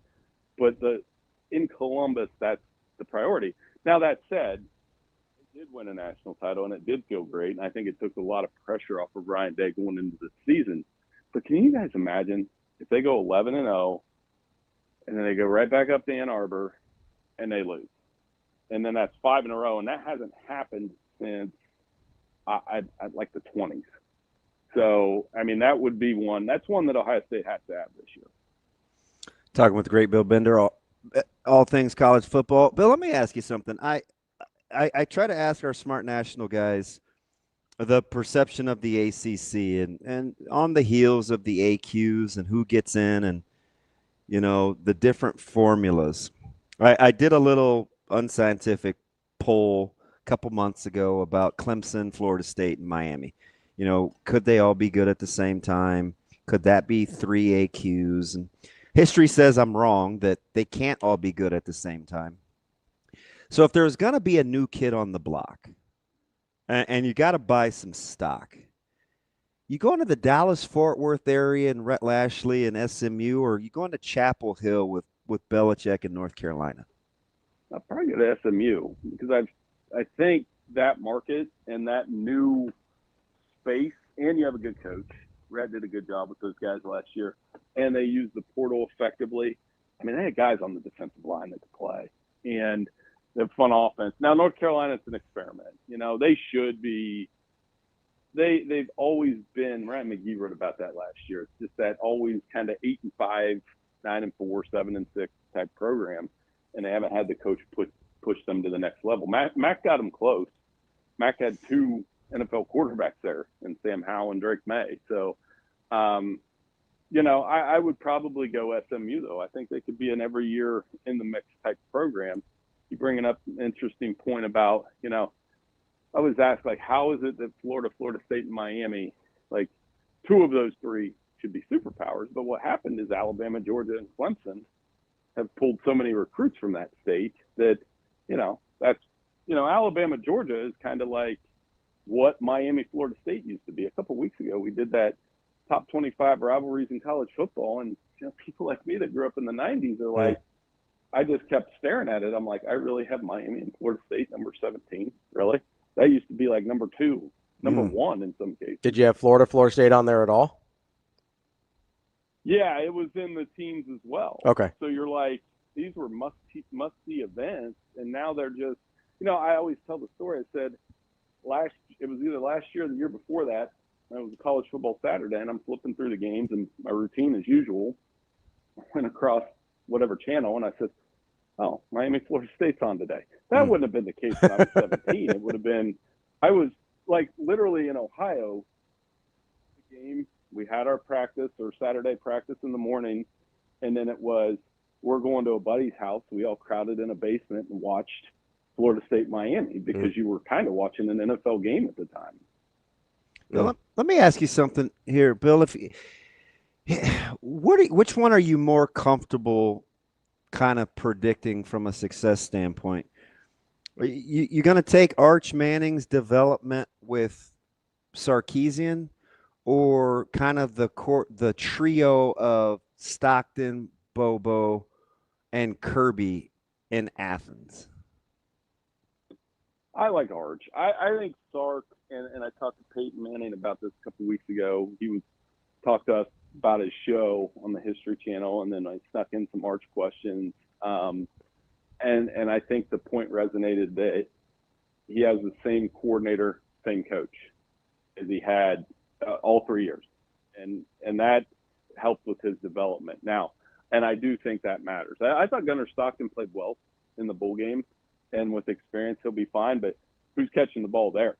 That was a huge problem for them. Yeah, the case of the old dropsies. They did, and that didn't help Carson Beck. And then, you know, for Arch, I know they got Wingo. I know they've got pass-catching options. They lost some to the draft, no doubt. But I think he'll do well there. And, you know, the appetite for Arch is obviously really high. And I think it's almost impossible to deliver at that point. But I think if he plays 2 seasons at Texas, which is the rumor, you know, that you'll get even more in the second year. And the Mannings have shown time and again, that is a patient family. They will let the process play out. They're not in a hurry. We're talking with Bill Bender here from the Sporting News. Bill, we've been talking a lot about offensive coordinators and quarterback and how that combination we think will have an outsized importance on the way the college football season plays out, considering how much volatility it appears there might be here. Obviously, Arch and Sark get consideration there, more on the prowess of Sark at this point and the potential of Arch. But is there a quarterback coordinator, or we'll call it play caller, because obviously some of the head coaches call them, is there a combination that you're particularly either enamored with or intrigued by this season? Well, I mean, like we talked about Arch and Sark, that'll be a lot of fun. I just think the continued development of Cade Klubnik at Clemson, it sneaks up on you that he had 36 touchdowns and 6 interceptions last season. Really good year. And now, can he put it together against some SEC schools? Struggled a little bit against South Carolina and Georgia, obviously. Now, a lot of guys do, but I mean, those are the games that are for the perception of him. I read a headline the other day that, probably a little misleading. It said something to the effect of Cade Klubnik was a generational quarterback. I wouldn't go that far. I just think he's a 3-year starter with a ton of experience. With Garrett Riley, got comfortable last year. Before that Louisville game, they were humming. They were scoring a ton of points. And I do think Clemson's pretty loaded this year. So he's probably the one that, can he be that? We talked about it earlier, is he that Heisman guy? Can he be that guy that kind of pushes to the forefront there? And it's certainly possible. They're mock drafts. I mean, they got to have 4 or 5 guys in the first 2 rounds. I mean, that's a fantastic roster right now for Clemson. So 2 more for me, Bill, and we'll get you out of here. For all the talent, you speak about quarterback development and, quarterback talent prowess. Dillingham and Leavitt, they're not flying under the radar, but for as good as they were a year ago, and for bringing 17 guys back, why aren't they more the consensus choice in what appears to be a very wide open Big 12, even with the Retzloff news? Yeah, I love it. Well, Cam's gone. So, can he do it without that reliable workhorse behind him? I think they'll be fine there. He has Jordan Tyson back. Sam Leavitt's fun. He's fun to watch. He's mobile. He's got really good escapability, throws the ball well. Took us all by surprise last year. And Kenny Dillingham, much like you got to trust him like you do Dan Lanning. And I think if that continues, they'll be very good. The thing with the Big 12, though, is there are other quarterbacks I like a lot. It's the deepest quarterback conference. Maybe not at the top, but it's the deepest quarterback conference, in my opinion. Correct, because all of those guys can play. Like Josh Hoover had a big year. Sawyer Robertson had a big year. That's my dark horse. Like he really closed the season strong. Avery Johnson is a dual threat quarterback. He can play. Jalen Daniels is still around. Rocco Beck, those guys have been there for a while. So yeah, the quarterback play will go a long way in determining who wins that Big 12. And I think it's the most exciting conference because of that parity and that unknown factor. That really, they capitalized on that last year. And granted, they had Shedeur and Travis Hunter in Colorado on top of it, but that could continue this year, no doubt. I think I could see whatever the math guy. It's math adjacent, so I'm going to obviously struggle, but the top 10 could fluctuate mightily in the first 4 or 5 weeks of college football. I'd wait on the rankings.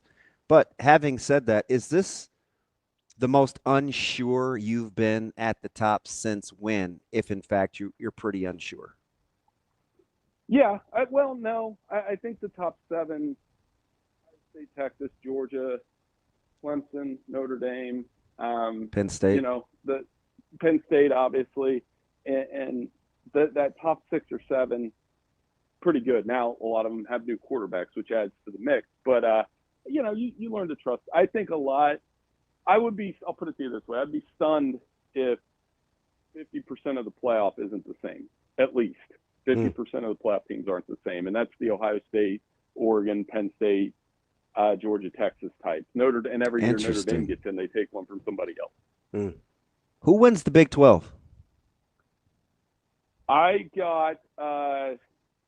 picked Arizona State, so I'm going to ride with that. And I'm with you. I mean, because of that Leavitt combination, I like their schedule, and I think they will put together another good season there. And it's close though. You could pick a BYU, you could pick Kansas State, Iowa State. That Kansas State, Iowa State game will go a long way in determining. I don't know. Texas Tech and Baylor are going to be a problem for somebody. They're going to be a thorn in the side of some of these favorites.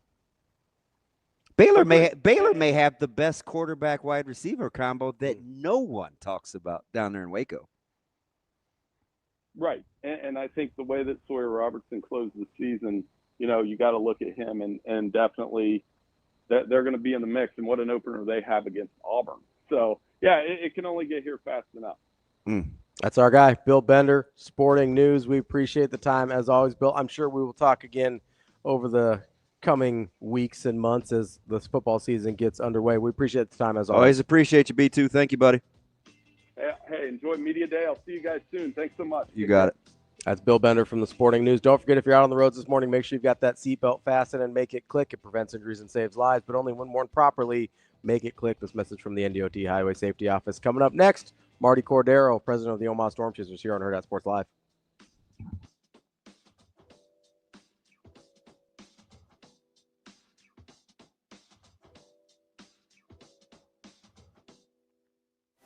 Imagine your first dream home and the feeling of walking inside for the first time. With Centrist Federal Credit Union's First-Time Home Buyers Program, you are at the doorstep of bringing your vision to life.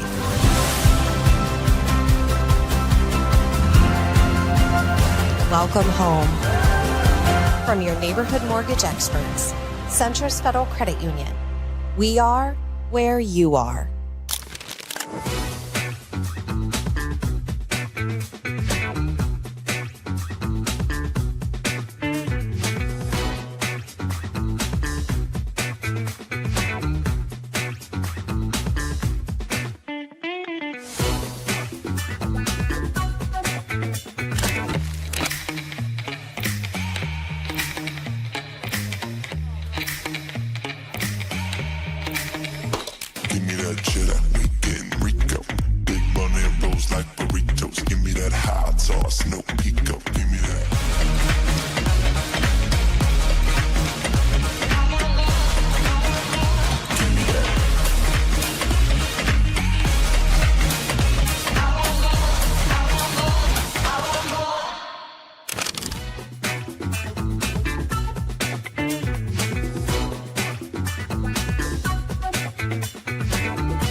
Back comes in, she makes the catch, and it's a chance for a game-winning double play.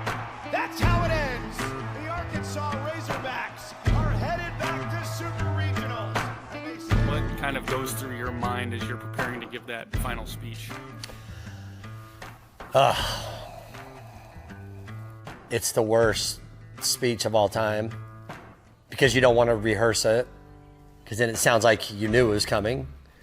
It was 12-0. Like we were kind of anticipating, okay, like this is gonna end tonight. Like nobody wants it to, but it's going to. 10, 20 years down the road, the wins and losses, you don't remember them. All the success is great and it is very memorable, and those are part of the good memories. But I think the time we have together on the bus, in the locker room, at practice, on the field, are what lasts a lifetime. Where you gonna go when the shit breaks? You just go out there and you look those kids in their eyes and try to articulate to them how much they mean to you and this program. And then when you finish and you stand there and watch everybody, and it's hard. I mean, there's no other way to put it.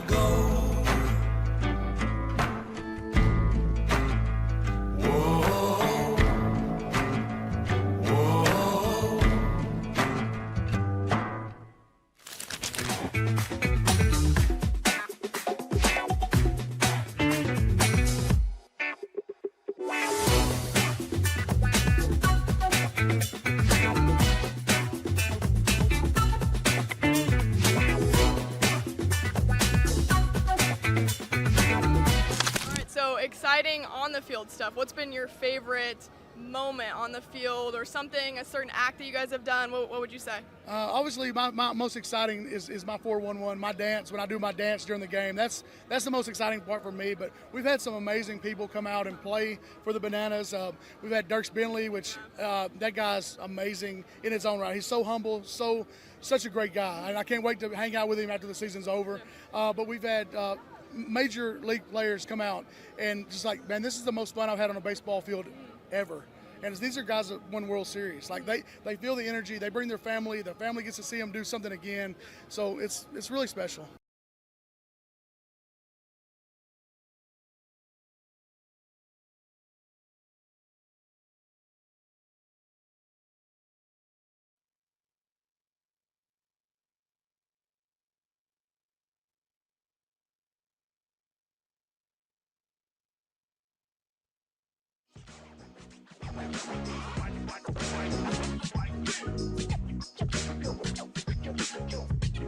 You're listening to Hurrdat Sports Live.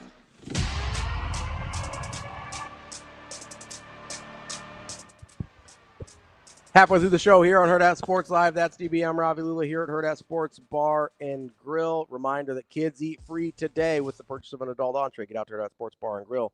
We are joined now by our friend, the president of the Omaha Storm Chasers, Martie Cordaro. Martie, how are you this morning?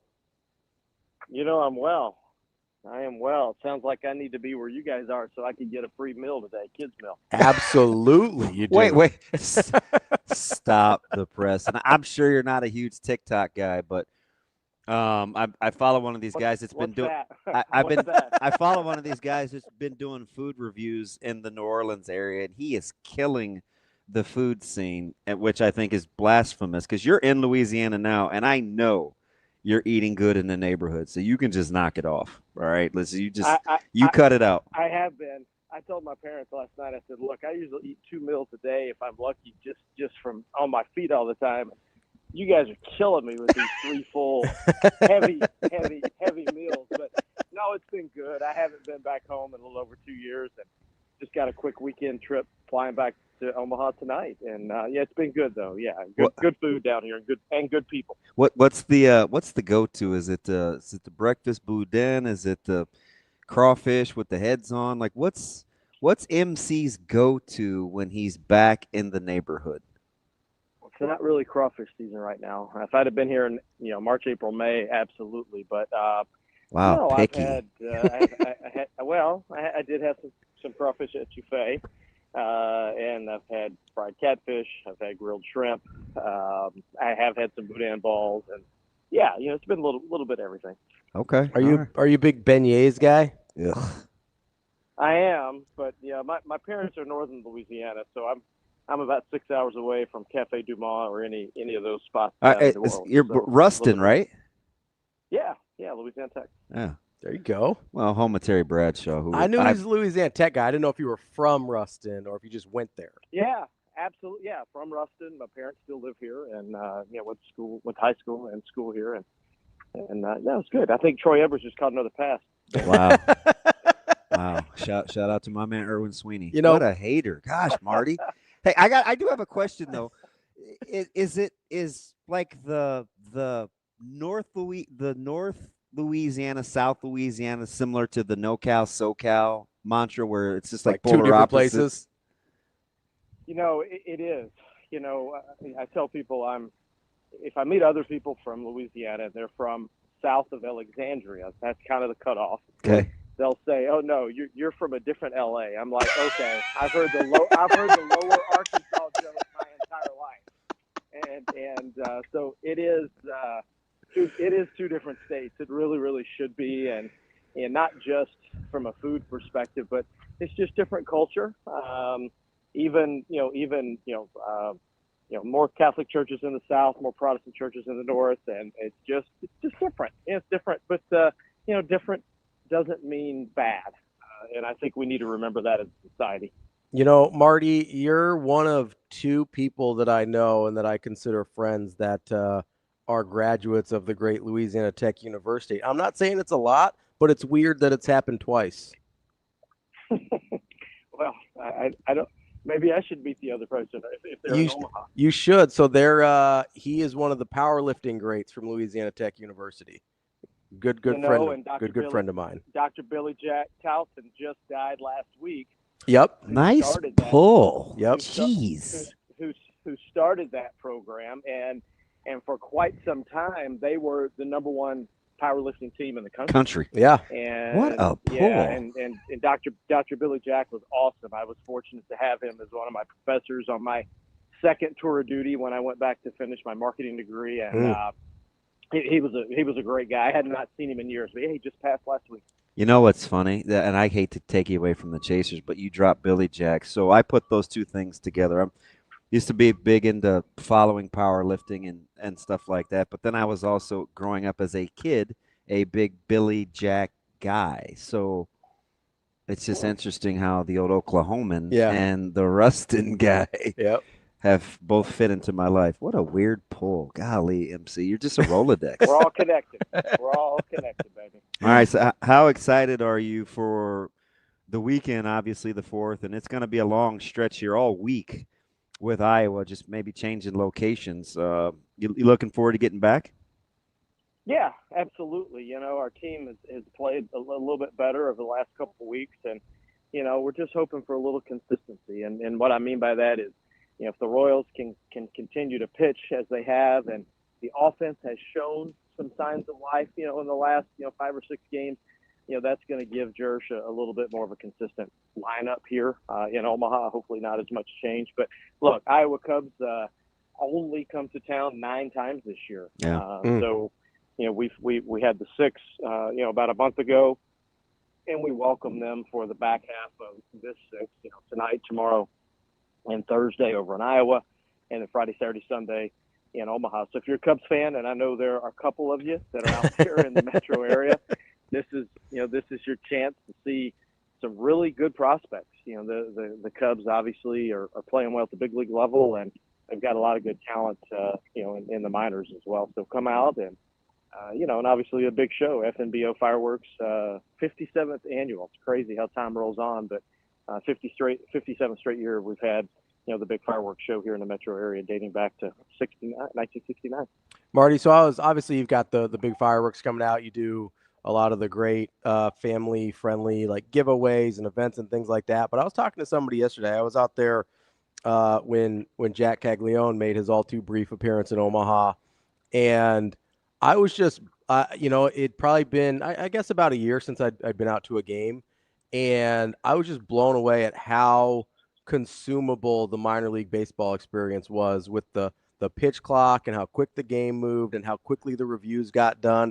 I mean, they just stand there, tap their helmet, have about 5 seconds. That review is over. It was one of my most, it's the best in sports outside of tennis. It was legitimately one of my better baseball viewing experiences at any level in a really long time. And I don't really have a question there. Just kudos to you guys. It's a really fun time to watch baseball. It belongs with tennis, right? I mean, those are the 2 best, most efficient replay systems going. Without a doubt. Well, they are, and I'm eager to see if they do, in fact, take the ABS, automatic balls and strikes, for those that don't know, but take the ABS system and use it in the majors. We're hearing that as early as next year it could happen. And when you look at how swift players are moving through the minor leagues now with, a much more brief draft, only 20 rounds, and then there's only 4 levels versus the 6 or 7 depending on which minor league teams you have. So players are moving more quickly. So I think that makes it easier to these test rules that they've had in the minors to bring them to the majors. There's not as much pushback, but we'll see. We'll see what happens. Look, I do think from a viewing perspective, if you're there as a fan, yeah, it's more efficient. It's more efficient. We've had a lot of people don't know, but we have had the pitch clock since 2015. Mm-hmm. They didn't start enforcing it until 2021. And then when you do throw in the ABS, we don't have replay yet on the base paths. That's something that has been talked about.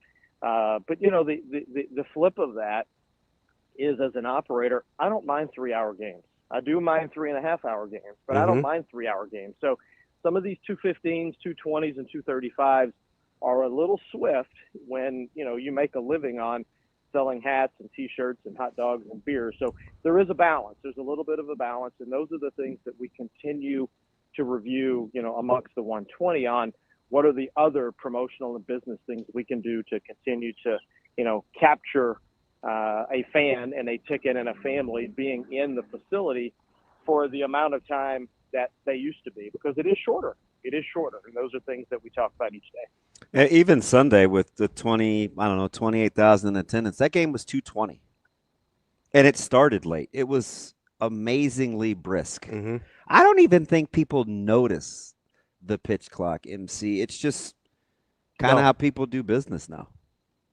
Yeah, I mean, look, and I think, obviously it's been normalized for years with play clock in football, with the shot clock in basketball, and and look, I was a contrarian when we first brought it in 2015. DB, and I've spoken about it. I for years called it a shot clock. I wouldn't even call it a pitch clock. So I have relented. I have relented, and look, overall, I think it's better for the game. Let's face it. We were talking about. You mentioned TikTok earlier. That's the society in which we are marketing to. We're not really specifically marketing to 50 plus in baseball. We really need to be marketing to 20 to 35 because we have to grow a new fan base, because there is a gap. There's a 35 to 50-year-old gap in there for whatever reason, where baseball lost its pizzazz. Baseball, for whatever reason, it fell behind the NFL, and there are a lot of reasons why. The NBA, even NHL to a degree, and so, baseball, we're still working to get our mojo back as an overall industry. Well, Marty, I've done whatever I could this year. I think I'm at 2 hats, a jacket. You're rocking this. I'll say I got the Storm Chasers hat up here today. I even went out to the garage sale that you guys had, bought myself a couple jerseys out there. Yeah, I got a quarter zip. I've been doing my best with the shorter games to help your revenue stream. So I think I've done my part. Well, I appreciate that. The garage sale is kind of an underrated. Oh, I love that. So many different of our theme night jerseys, that we don't normally put in the team store, because most of the time those are for charitable auctions on those nights. Mm-hmm. So any listener out there, the next time we do have a garage sale, I think we're going to have one later in the season. So it'll be late August, early September. Just pop out. You may get an Omaha Sizzle. You may even find a stray Runza jersey. Who knows what you're going to find at a bargain price. I picked up an old school Spikes jersey. Oh, with the gold lettering? It's the blue with the red outlines. Yeah. I was super pumped about that, Marty. I'm sorry. But it was a cool jersey. I don't know what to tell you. No. He hit the apology. No, people think I've been here so long. They're like, why were you guys the Golden Spikes? That didn't make any sense. I'm like, look, that ended in 2001. I didn't show up to the 2007 season. Please, yep. I really don't have an answer on Golden Spikes. But it's so interesting to me how polarizing that specific name change was. And again, not being here, I don't have the perspective. But, I just kind of go with it. It was the hand-wringing and consternation over the decision. Mm-hmm. And then to eventually go with that, oh, yeah, it was long and drawn out and back and forth. It was a cool logo. I just don't think it just didn't, and then it didn't work for very long. So the revisionist history intensifies the disdain. You know what I mean? Yeah. But, it is part of our history. So, every so often we do a turn back the clock night, and yeah, I mean it is. I think it's important to to dig deep and to and not only play as the Runzas, or not only play as with our community night ghost lettering jerseys, but to do something like Golden Spikes. And I think it is important to remember history and because I forget that my son, who's 16, doesn't even remember Rosenblatt at all. And that's weird to me. Yeah. Oh, yeah. That'd be about right. That's wild. That'd be about right. Because it was 12. A couple years old, right? Yeah. So here's the other thing. With the partnership with the parent club, and speaking of history, I don't know what the licensing issues would or wouldn't be, but what you guys ought to find a way to do is to somehow weave in a Monarchs reference because the second most worn jersey at the stadium on Sunday behind Bo Jackson was some sort of KC Monarchs jersey. It went Bo, KC Monarchs. I will say, and then probably Bobby Witt. They did the Omaha Rockets a couple years ago. That's one of the hats that I picked up, and those were sweet. That's the next. And I know you guys got fantastic, marketing folks, both of them. So it's just like who am I to give you guys ideas? I would snatch up some KC Monarchs gear though if it was available. I'm just saying, Marty. Hey, so I gotta know though. It's been a few years. I gotta know because you're so stinking competitive, and I get it. Butts and seats, that's the biggest deal. But you like to win. Where you're sitting right now. What's the focus for the Chasers on the diamond as you're trying to kind of ramp up for the promotions? I know you got what's coming up on the 11th. Is it Hogwarts? There's one more coming up that's huge too. Yes, I think on the 11th. But so the what's 11th is Hogwarts night. What's the next thing we're trying to capitalize on the most, Marty? You're talking about baseball or promotion? Well, you're creative. I think you can weave them both in, right? Can't you, Mr. Okay. Competitive? Well, yes. After this week, well, we have a first this Saturday night. The Papillion Taco guy is presenting basketball jerseys, so we'll be giving away basketball jerseys to the first 1,000 fans. They're really quality, and I'm eager to see how popular they are.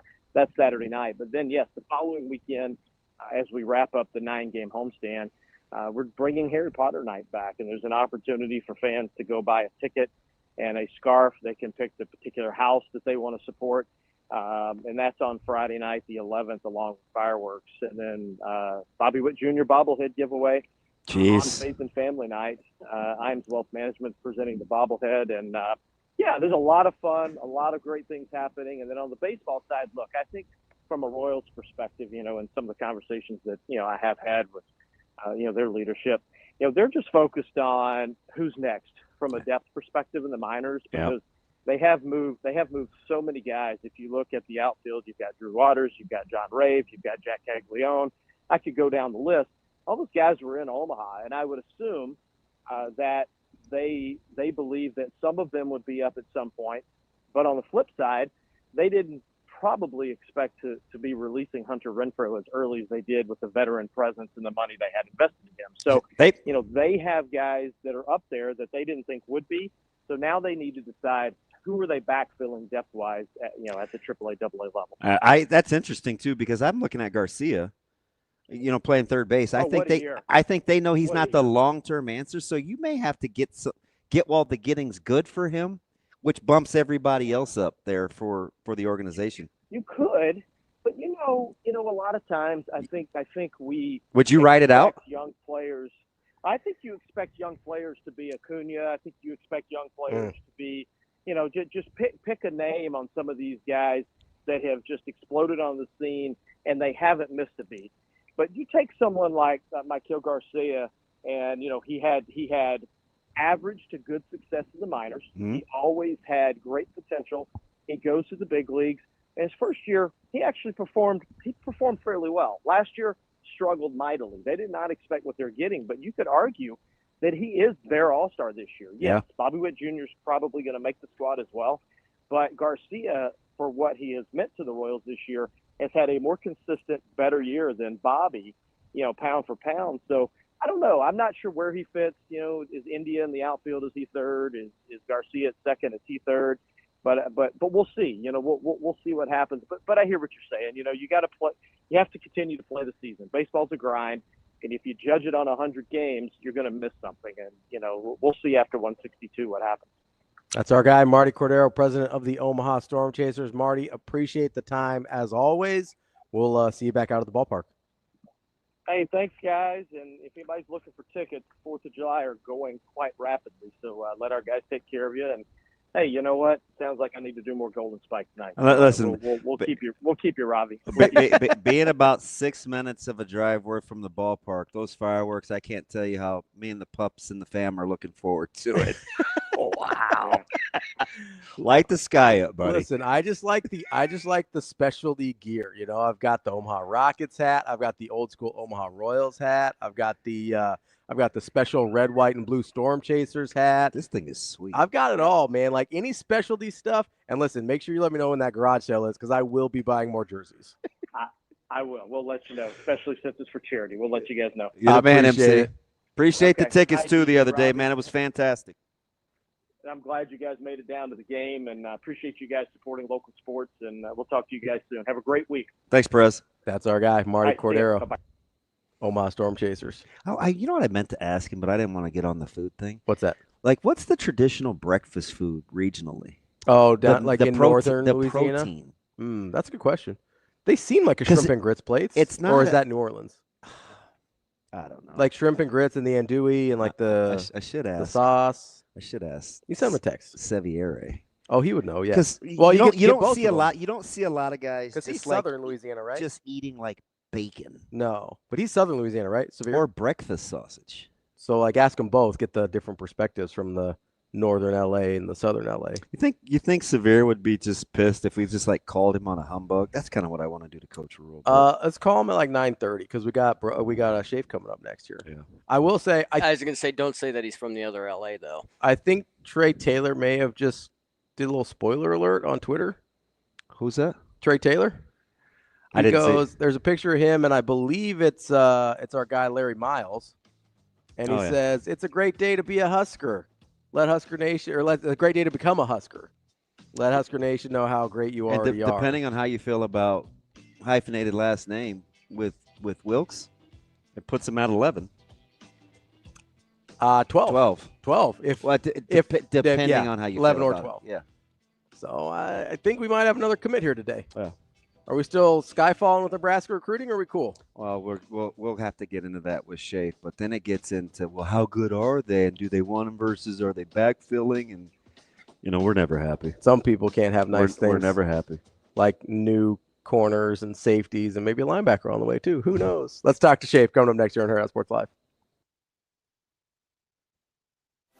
Imagine your first dream home and the feeling of walking inside for the first time. With Centrist Federal Credit Union's First Time Home Buyers program, you are at the doorstep of bringing your vision to life.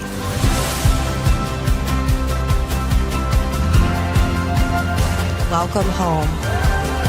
From your neighborhood mortgage experts, Centrist Federal Credit Union.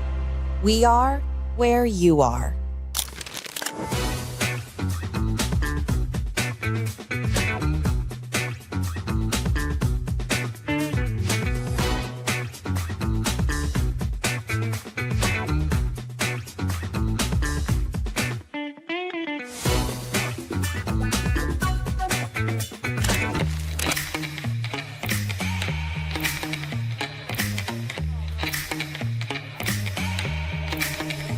Give me that cheddar, we getting Rico. Big money rolls like burritos. Give me that hot sauce, no pico. Give me that.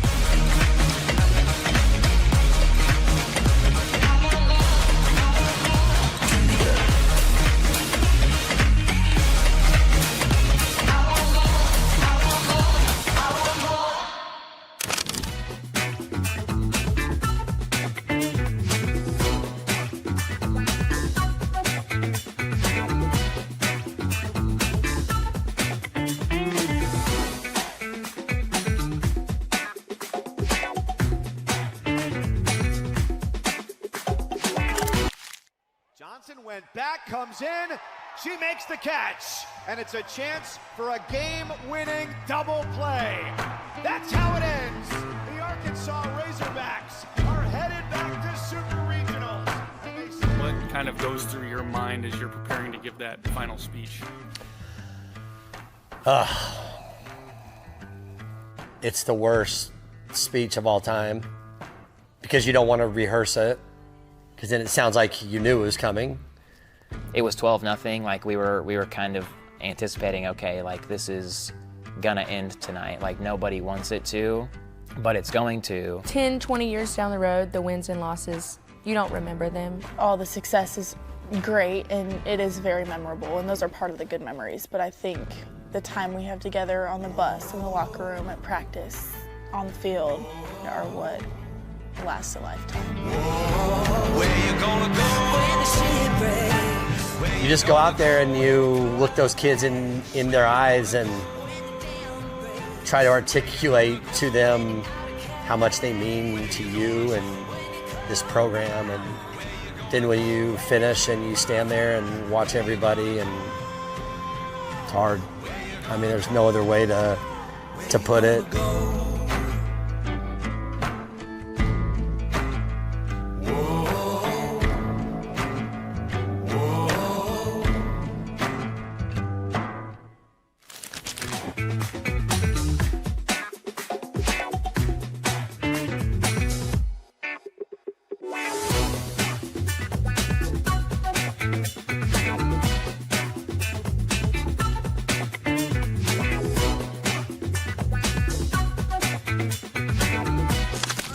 Exciting on the field stuff. What's been your favorite moment on the field, or something, a certain act that you guys have done? What would you say? Obviously, my most exciting is my 4-1-1, my dance. When I do my dance during the game, that's the most exciting part for me. But we've had some amazing people come out and play for the Bananas.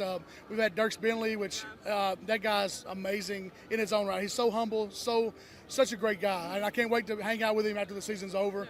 But we've had major league players come out and just like, man, this is the most fun I've had on a baseball field ever.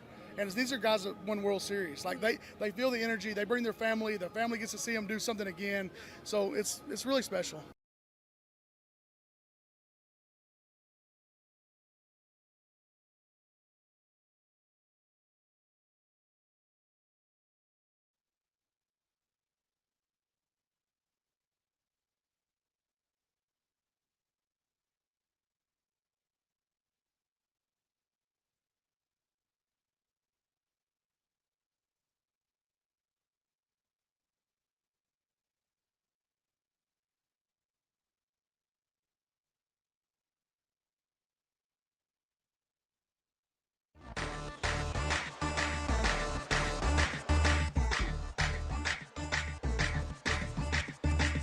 You're listening to Hurrdat Sports Live, covering Nebraska football and recruiting for 24/7 Sports. Here is Mike J. Schaefer. Yeah, that's a grown-ass man right there. Mike Schaefer. I don't know. There could be bacon involved. Mike Schaefer. I appreciate it, guys. Thank Brian Edwards for me. Here is Mike Schaefer.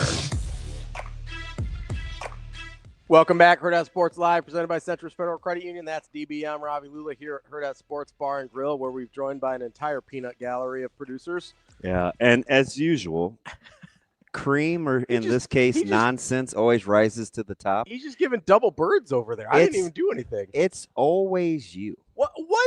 No, let's just keep it a buck. Rico's just giving double birds. I didn't do anything. That was in defense of. He's just defending it. I don't blame Rico for that. And I'm not just riding with him because it's suave. I'm just saying, like, Puerto?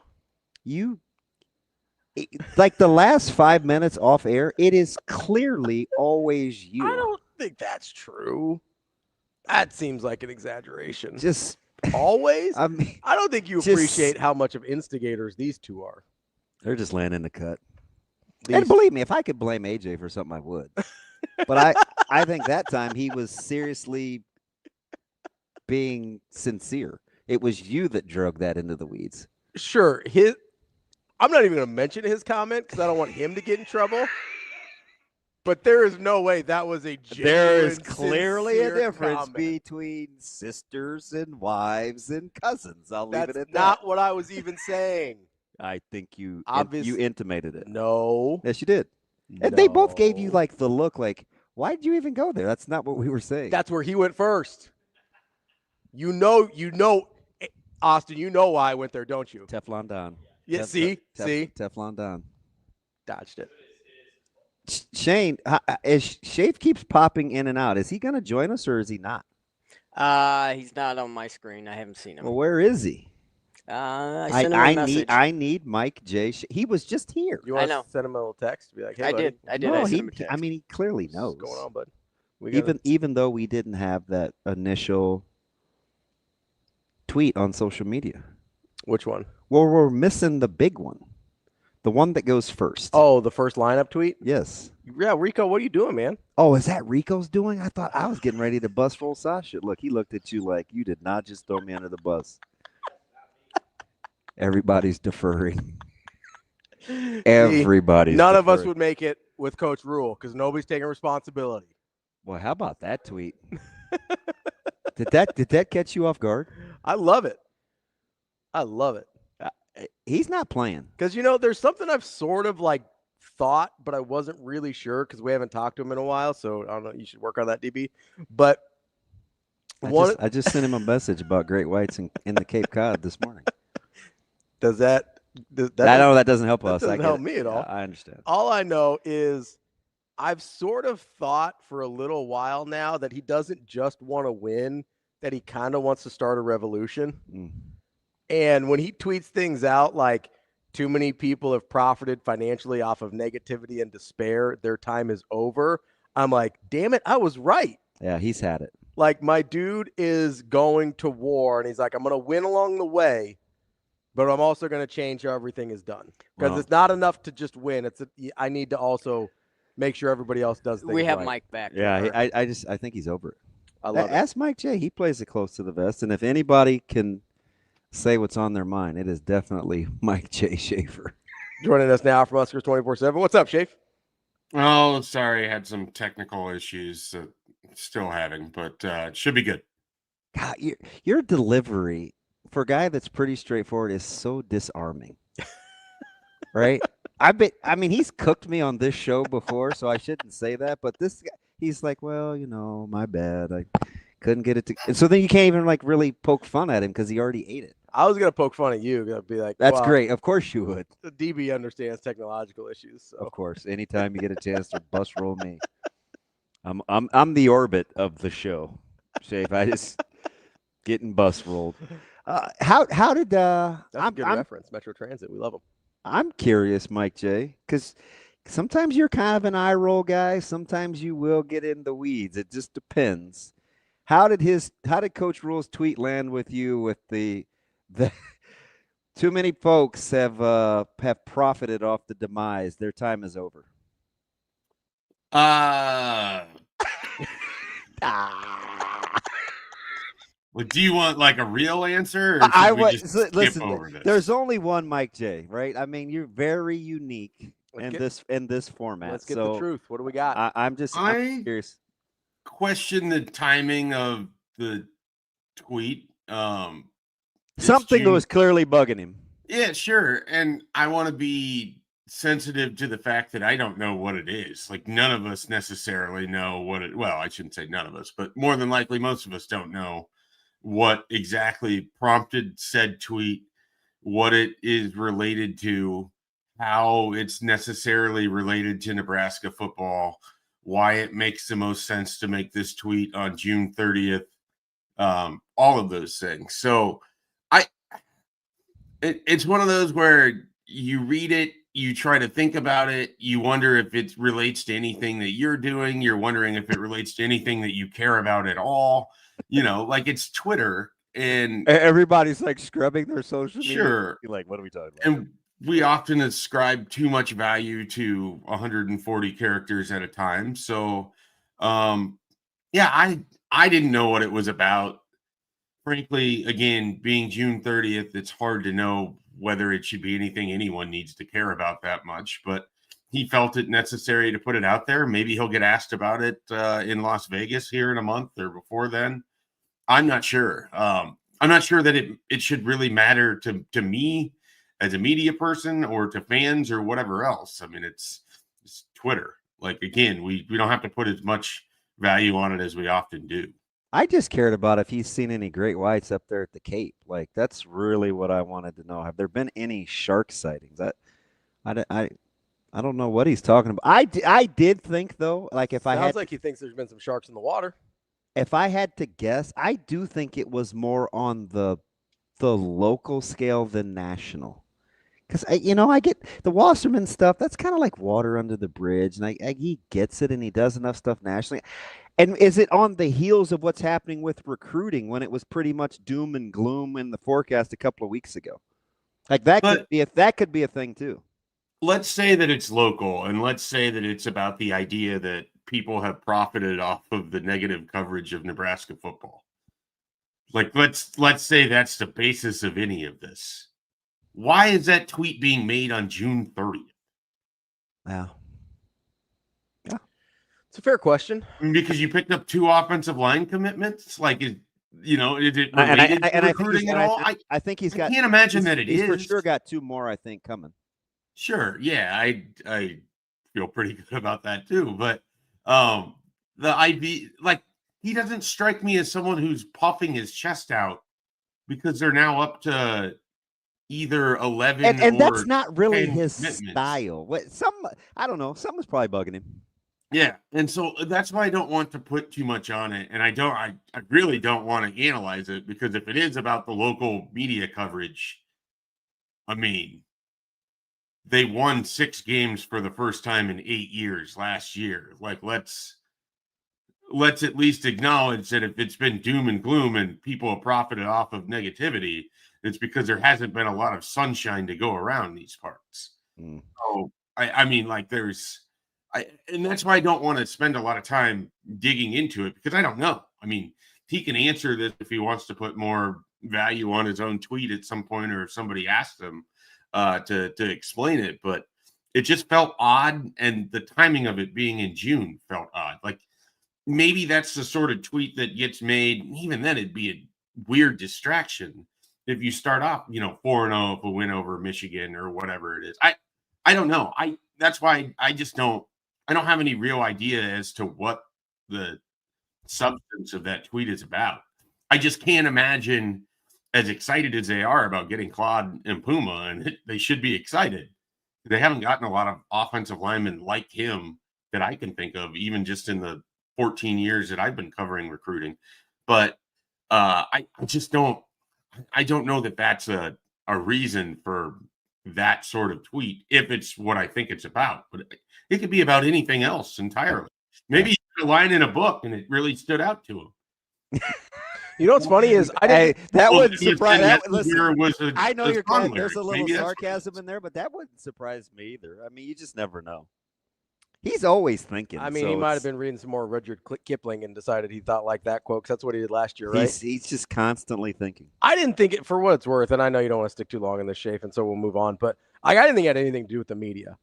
I thought he was talking about, like, the vultures around recruiting, like all the people that are preying on kids. Yeah, could be. And like so initially, that's what I thought. Initially, that's what I thought was that, hey, it's about he's seen too many of these recruitments and these guys be impacted one way or another because they're focusing on, like, oh, well, if you don't do this and if you don't sign this deal, and like, yeah, like I thought like Obot. I thought like there's a lot of guys that I think people have tried to use the negative. I mean, I thought slant like towards Nebraska, the Charmar Brown stuff. Like, I thought like that's where my mind went originally, was just, hey, you're probably right. The recruiting thing. I hate to say that because you're not very. And when he smart. says their time is over, it's like, hey, relationships are going to win. At the end of the day, relationships are going to win. I like that. That's what I thought it was about. Yeah, and that could be entirely what it is. Like I said, it was, as soon as I saw it, I knew it was going to be a discussion that I was uncomfortable with, because none of us can speak for whatever the frame of mind was when he made that tweet, and it's not like there's a media availability right around the corner where he's going to explain it. So I didn't know how to take it. I think Ravi's explanation makes sense to a degree. It also it strikes me as out of character from someone who often is, for as much as Matt Rhule talks, there's generally always a purpose and a reason and something behind the message, and the message might not be aimed directly to who's receiving it, but someone else that might be listening in on it. So, he's a very careful communicator. And so there's, I'm sure, a point to it. I just don't know to whom it's being directed. Well, shoot, where was your reassurance the other day when I asked you if he was just messing with me? I felt like you were making a lot of jokes over there, Mike. I thought my comment about how it was just your back was pretty spot on, but you just glossed right over that one. Oh, because I was terrified. I was like, if he's right, doesn't make me feel any better. He's like, well, let's talk recruiting, man. He's got a chance to hit a hot streak and it might have been you. Yeah, it had to be where you said, gosh, in a couple of weeks, we could be sitting at 12, 13 guys. This could change in a hurry. And you very well may be right here in the next handful of days with where Nebraska ends up. Let's start with O-line because he's got 2 at premium positions in the fold. Yeah, I mean, I kind of like what they've done with this offensive line class. I mean, Rex Waterman was someone that I kind of felt early on they had a great shot with. And, Claude and Puma, Waterman was the first to commit, obviously, and then followed by Hayden Ainsworth, and then the 2 yesterday with Leon Noyle and Claude and Puma. But Puma is such a big one to me because of almost the fact that Nebraska never gets this type of offensive tackle, like just a big NFL traitsy, really raw. Like, this is someone that's going to require a little bit more time, but from talking with offensive line coaches, they almost love getting players like this because they don't have bad habits that you have to coach out of them, that they're usually coming to you in such a way that they have to soak up everything that you're telling them because they don't know anything else. They don't have years of playing tackle and different offensive line coaches teaching them different things. And so I think with Puma, that's sort of exciting in that regard. But then also, I mean, this is a guy that, again, has NFL traits and things that you can't teach in terms of his size and overall athleticism. I love the athletic profile here. He's going to have to learn how to play with power, and that's where getting him into a strength and conditioning program and with the nutritionists and really building up his body and then turning him loose with the guys that are going to be working with him on the offensive line. I mean, you're essentially just given the framework of what could be a potential cornerstone left tackle, and you get to sort of build it as you want under your own real, plan. And so I think that's pretty exciting. And to be able to do that while beating out Auburn and Florida, which as recently as Friday, I was in a conversation with someone who would absolutely know. I mean, Auburn was way out ahead of Nebraska here. And Matt Rhule did what Matt Rhule generally does the best, which is he gets on the phone with these recruits and he explains to them why he feels like Nebraska is a strong fit for them, what Nebraska can offer, why this decision should boil down to, where you're going to be comfortable and where you can get the most out of for where you want to go. And when he's had those conversations, whether it was in Puma over the weekend, Leon Noyle was another one who received the Matt Rhule phone call. I go back to last December, Jeremiah Jones was one of those recipients of it on signing day when he was almost going to flip to Missouri. And Matt Rhule called and calmed him down about, what the future was going to look like for Nebraska and why he should continue to believe in what made him commit in the first place. I mean, he's got a track record of being able to do this. And so they went from Friday, me thinking like, this is Auburn. I mean, with the amount of money that Auburn had planned to invest into it and the relationship that they had built over the weekend, just kept hearing that Nebraska was making its move. And eventually the other two were pulling out entirely because Nebraska had solidified its spot. You guys both know, low key, I keep receipts and I'm fairly petty. I screenshot 4 DMs because 2 days ago, or was it yesterday, I said, quietly, Coach Rhule is a really good closer, right? Oh, yeah. And this was on the heels of them not getting a couple of big guys down the stretch.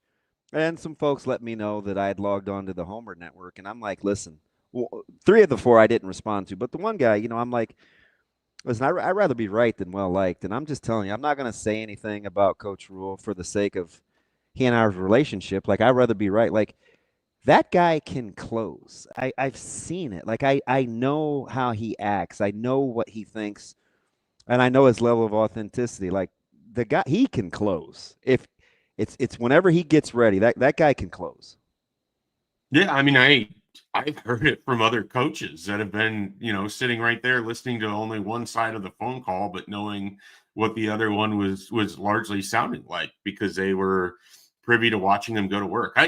I think he is unquestionably the best head coach in terms of the actual recruitment side of it, not necessarily the organization or all of that, but just like him in the conversation part of it, by far the best. I mean, compared to Frost and Riley and Pauline, and it's not like that's some sort of substantial bar to clear, but he's not like a figurehead in recruiting. He's very, very involved in it. And he's often, a really important tool that they can use. Like, I don't think that they just do this all the time, but when they know that he can establish in a relationship, and when he's able to get on the phone with Claude and Puma, or he did it with Danny Odom or whatever, and he just sells them on why he's that excited about Nebraska.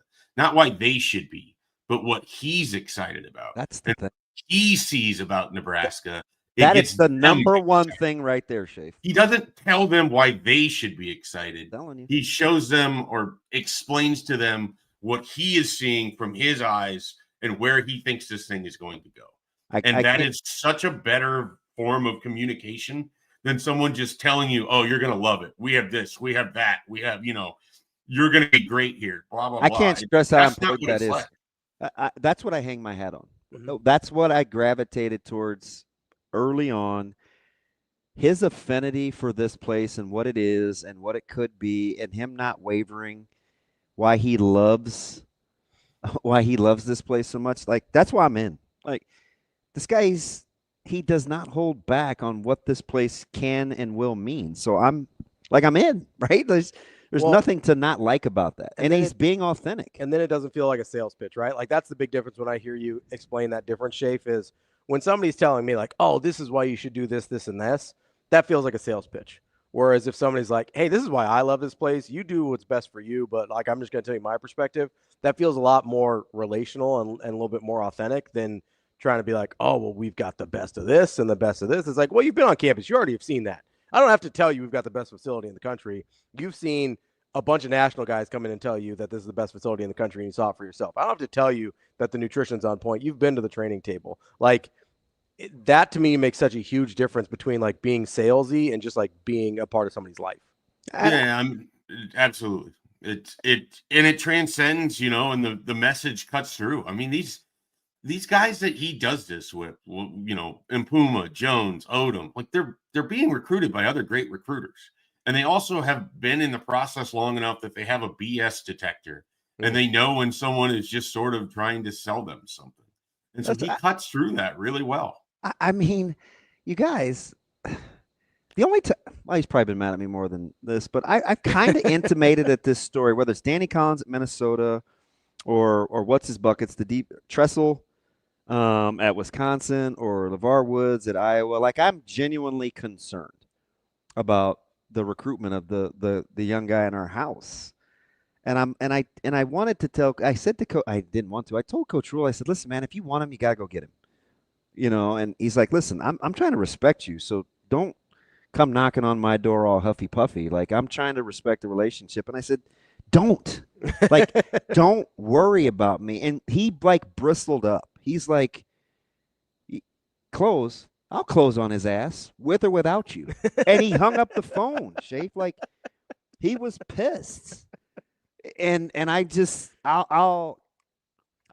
won't forget that conversation, because it was dicey for a couple of weeks where, we weren't, like, interacting. I'm like, this dude is pretty mad. And, like, sure enough, it's a couple weeks later, closing time. Like, I was at wit's end. I was just afraid, right? I'm like, these guys are so worried about the relationship and respect. Like, don't, like, just do what you normally would do and let the chips fall where they may. And he's like, yeah, I'll close his ass with or without you. Click.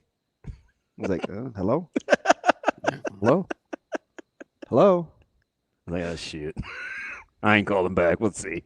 But yeah, I like, he's very passionate about this place. And I think that's one of the things that these guys that they feel when they're on campus and they spend time. You know how close he was to getting Sharmar Brown, and they had no business even being in the discussion. I know what led up to that day, and I know, it felt like they were 15 miles behind everybody else. They had no business even being in the hunt, and somehow they got there. So I like he's pretty off. It just starts with his authenticity, in my opinion. Yeah, I think that's, people want genuine. They want to trust and believe, especially if they're going to uproot themselves and move somewhere and take a chance. They want to believe in what they're taking a chance in. And I do think one of Matt Rhule's tools in his toolbox is he can get you to believe, not just in him or in Nebraska, but in your own belief in him in Nebraska. Like I think that he has that kind of ability to sell with rhetoric. Now, the big thing is how do you follow it up and everything else, and that's going to be a big part of the conversation for 2025.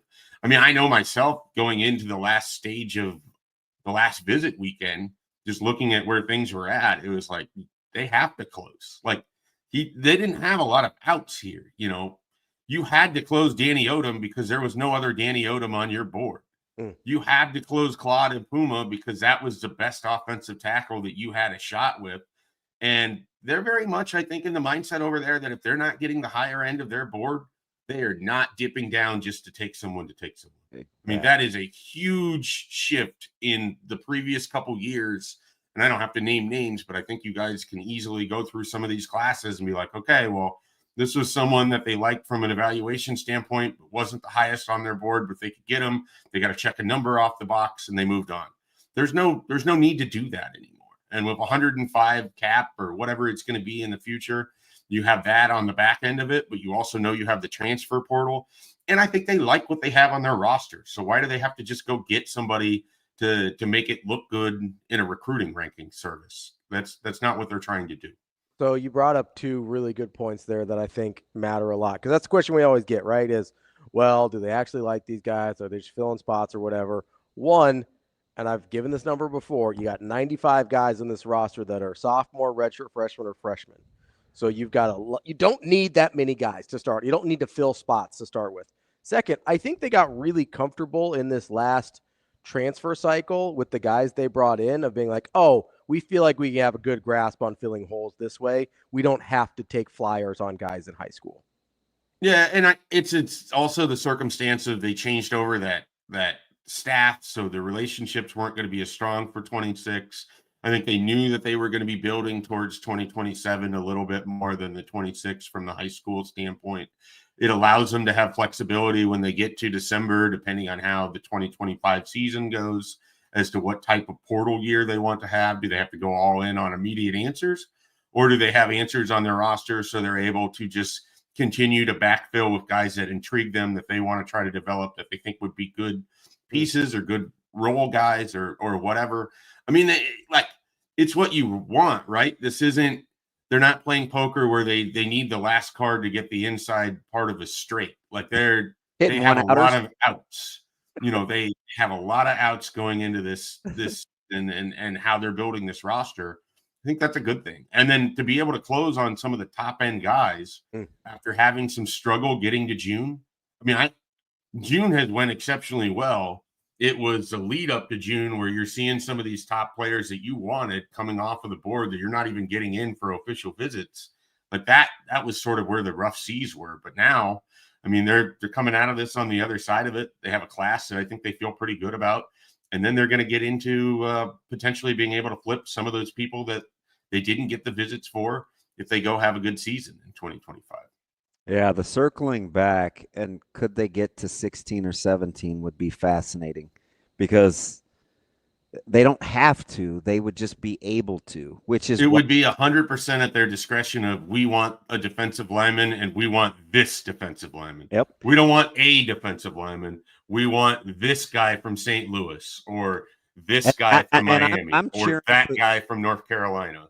I'm cheering for that like crazy, Schaefer, because I've been one of these guys that for months has said the philosophy in which they're recruiting under, you want them thinking this way, because if they start winning, it just pays more dividends. They don't have to recalibrate or readjust, because the core of what they do is the core of what they do. They evaluate, they find, they believe in their development. So any winning they do will just be fruit that they've bared. It won't be, well, God, we got to replant, retill, revamp. Like they rolled the dice bet on themselves by staying the course of who they are, and it could pay dividends, man. And it's hard to get people to buy into that when guys are telling them no at the last minute. But for them to not be deterred or to waver, I think even grew my affinity more for the process because they're going to stand their ground.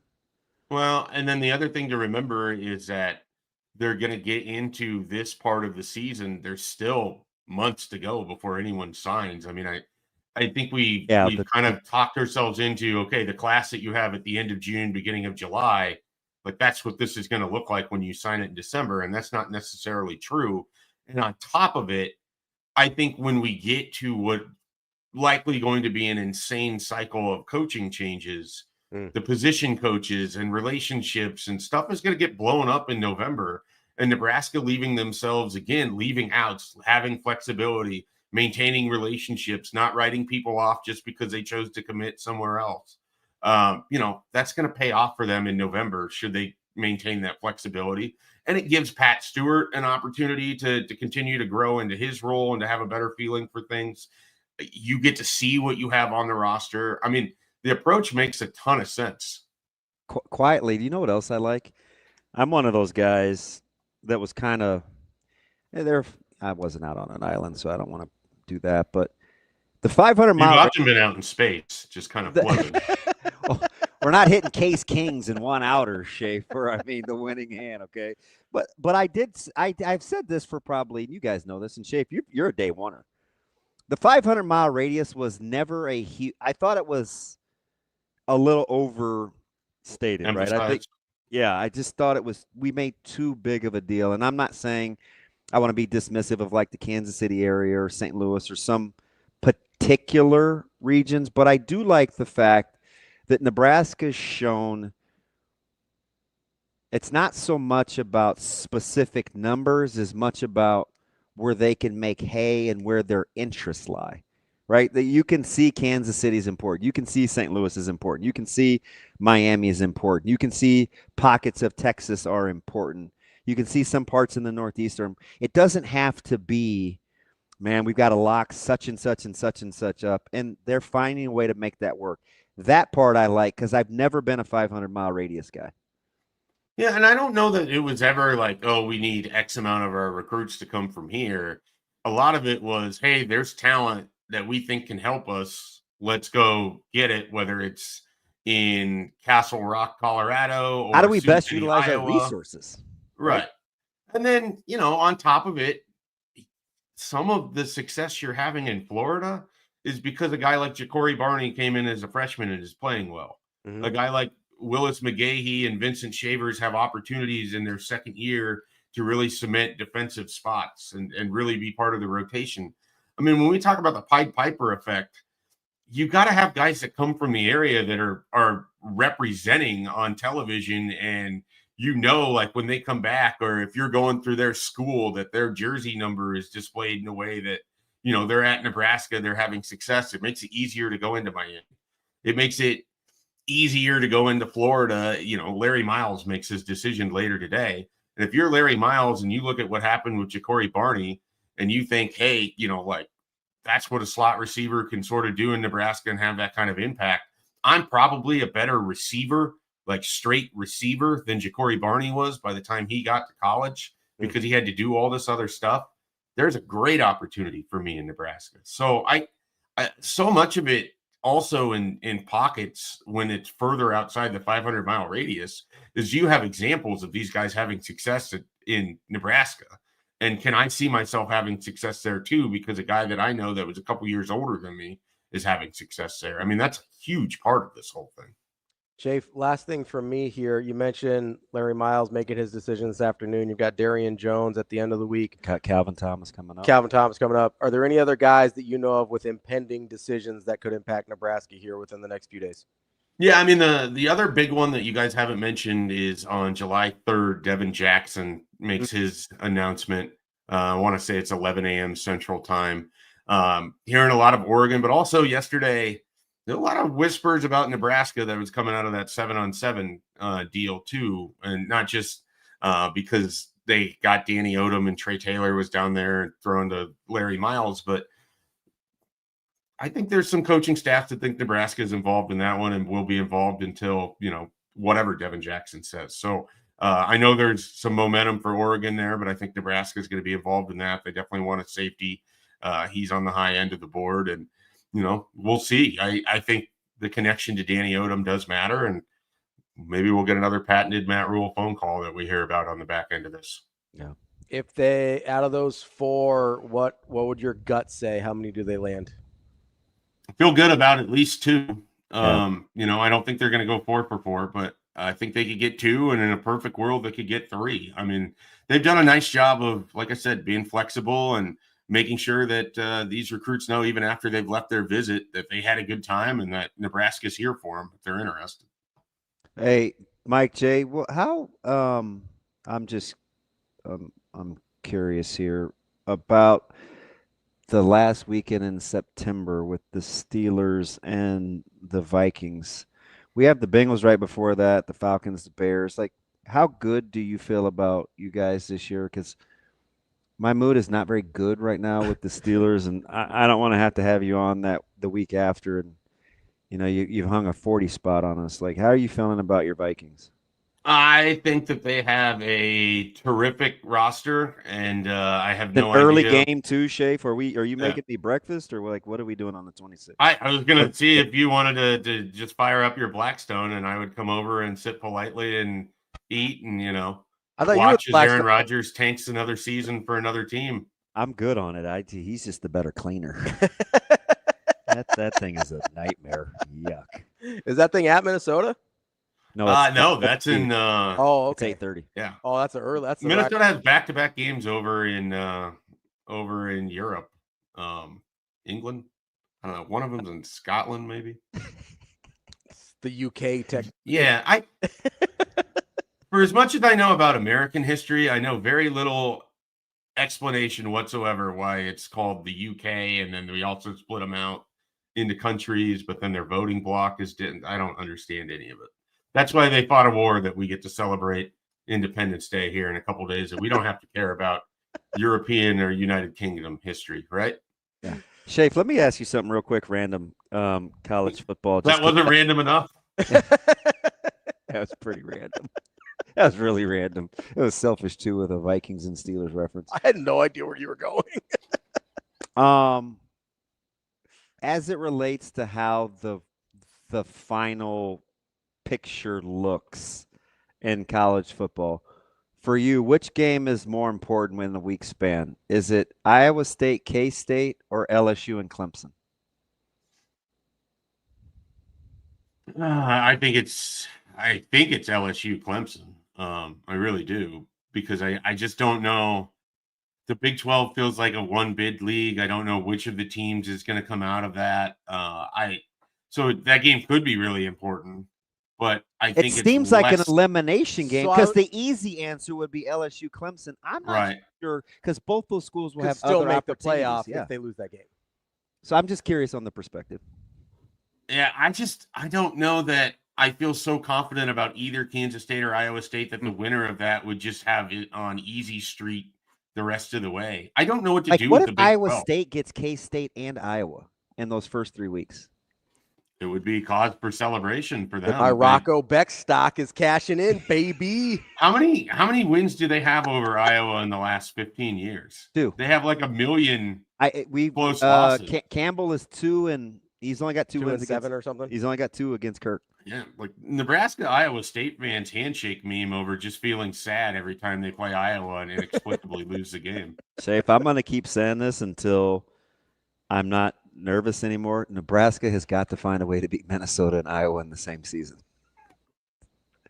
I don't love that trip to Minnesota. I know that much. And I don't even think the Gophers are that good, but Iowa State has won 2 of the last 3. They have. Ooh. But those are his 2 wins. So it's 2 and 7 overall for Campbell. So just 2 of the last 3, not bad. Thanks for nothing, Mike J. Geez, not only are your Vikings going to be good, but you're with me on the Gophers too. I actually think they're going to be pretty good, though. Yeah, I mean, I think they'll be Minnesota good, which is 7-5, 8-4. I don't think they'll be any better than that. They'll have moments where you wonder how they beat anybody, and then they'll have inexplicably one game where they hang around way longer than you think they will. That's PJ Fleck, that's Minnesota, and I think you can just pretty much put that in Sharpie right now. That's man. our guy, Mike J. Schaefer, Husker 24/7. Schaefer, enjoy the holiday weekend. We'll talk to you next week. Thanks, Mike. All right, guys. Take care. That's it. Are you a fireworks guy? No. Me neither. Honestly, I could have gone either way, and then with dogs, I'm totally out. My dogs are hate cool. They don't. I'm fortunate. They don't. Mostly just one. Doug hates them. The other two are okay. My dogs don't trip. Doug hates them. But anyway, yeah, that conversation that I've told you that I think off topic with Coach Rhule. And yeah, the go close his ass. Yeah. It's one of my favorite Coach Rhule stories you've told me. Yeah, and it started over reports on recruiting websites. Yeah. He's like, "What are you talking about?" And I was like, "Yeah, that was very awkward." I do think, maybe we should get Caleb on here someday to like have a conversation about like how close he was to not going to Nebraska. Because I don't think like people assume like, oh, he's Damon's kid and he's a legacy and he's from Omaha. I think they assume. Have they ever met that dude? It was a lot of them have not. I think a lot of them assume it was a foregone conclusion. It was not. Let's take a super quick break here. Then we'll get to Michigan Lance, and we won't talk about Bo Jackson at all. We will talk about the Big Ten quarterbacks. Although he may have done some soul searching yesterday. And found the Lord. Yeah, and I want Shane to ask him his question because Shane brought it up. Yeah. About the beloved. Yeah. Let's let him get to his Big Ten quarterbacks before we bring up old stuff. Because I mean, you're always bringing up old stuff. Why are you bringing up old stuff? It's 2 days in a row. Michigan Lance has been trying to call in to talk about Big Ten quarterbacks. By God, we're going to let him talk about Big Ten quarterbacks. We'll be back. More Hurrdat Sports Live.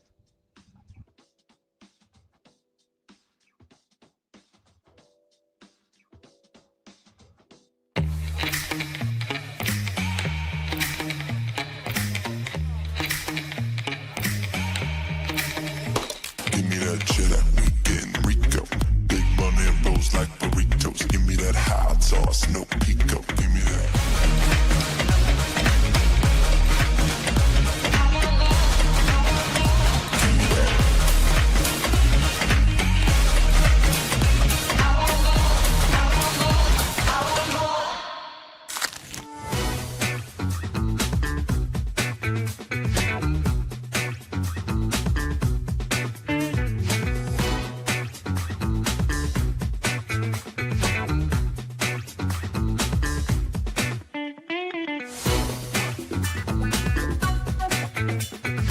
That's a great question, and I thought it had been asked a lot earlier. Listen, I'll say this: there's a lot of unanswered questions as this thing will progress. I'm glad it happened. I'm glad the case was finally settled, and now we can move on with our lives. At least for the rules that we've heard. We had our league meetings in LA. We talked to our commissioner a lot about how this thing was going to take place. Talked to Troy Dannon in leadership of our athletic program about what to expect. And, listen, from everything we understand, revenue sharing is going to be the main source for these guys now. The true NIL deals are going to have to go through the clearinghouse that's run by a very reputable company with Deloitte. And, we'll see how that all plays out on what a fair market value is for somebody to be approved an NIL deal. But until we see, a deal that's rejected, which I don't think that's happened yet, what exactly the parameters are within an NIL deal getting approved.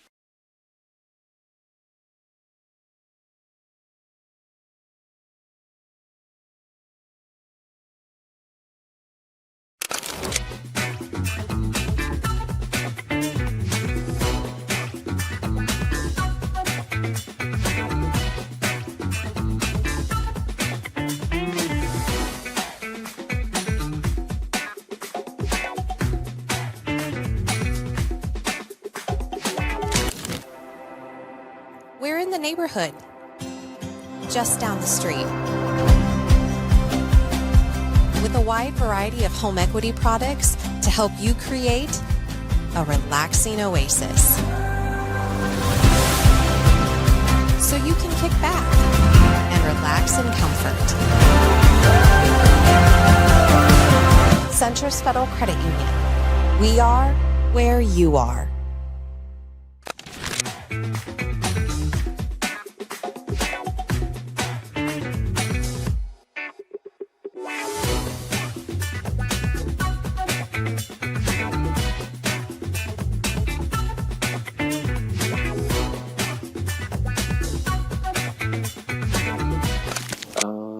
A lot of pace, definitely like high IQ. Feel like you really can't be as selfish a little bit. Like I said, just setting up other players.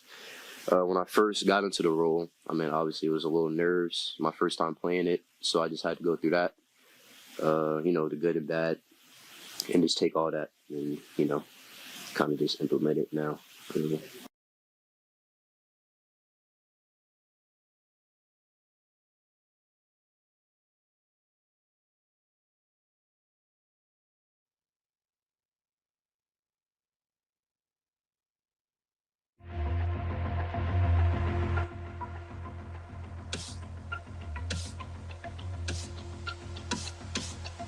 You're listening to Hurrdat Sports Live.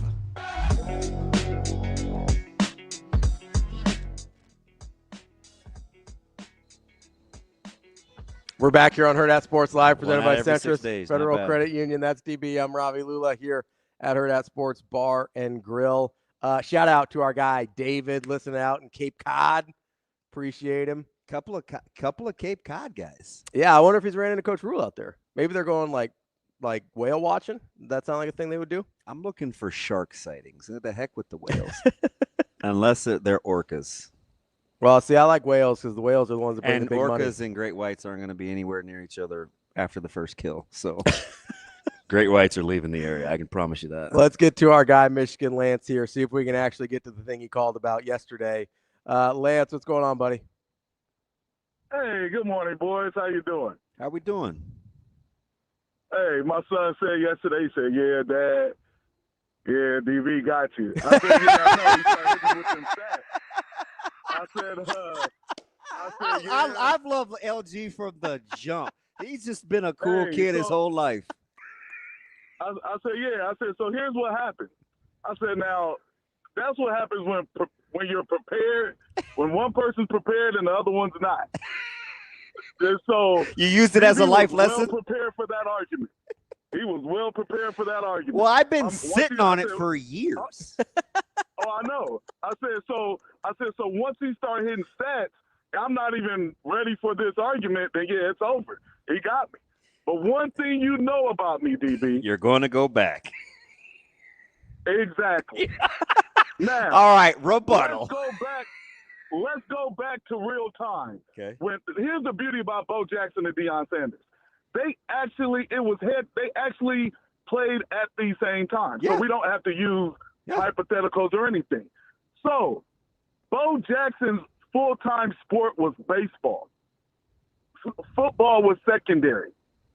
Deion Sanders' full-time was football. Baseball was secondary. So Deion Sanders went to training camp every year for football. Bo Jackson finished the baseball season, which went into football season, and then came onto the football field. Can I ask a question, though, Lance? Real quick, I ask a question. If baseball was Bo's full-time and he was a power hitter, shouldn't he have better than a 70-point OPS lead on my guy Deion there? Now, this goes back to what was that? Hold on. What was that at the time they played against each other? Not Deion's whole career. Let's just use the time they both played.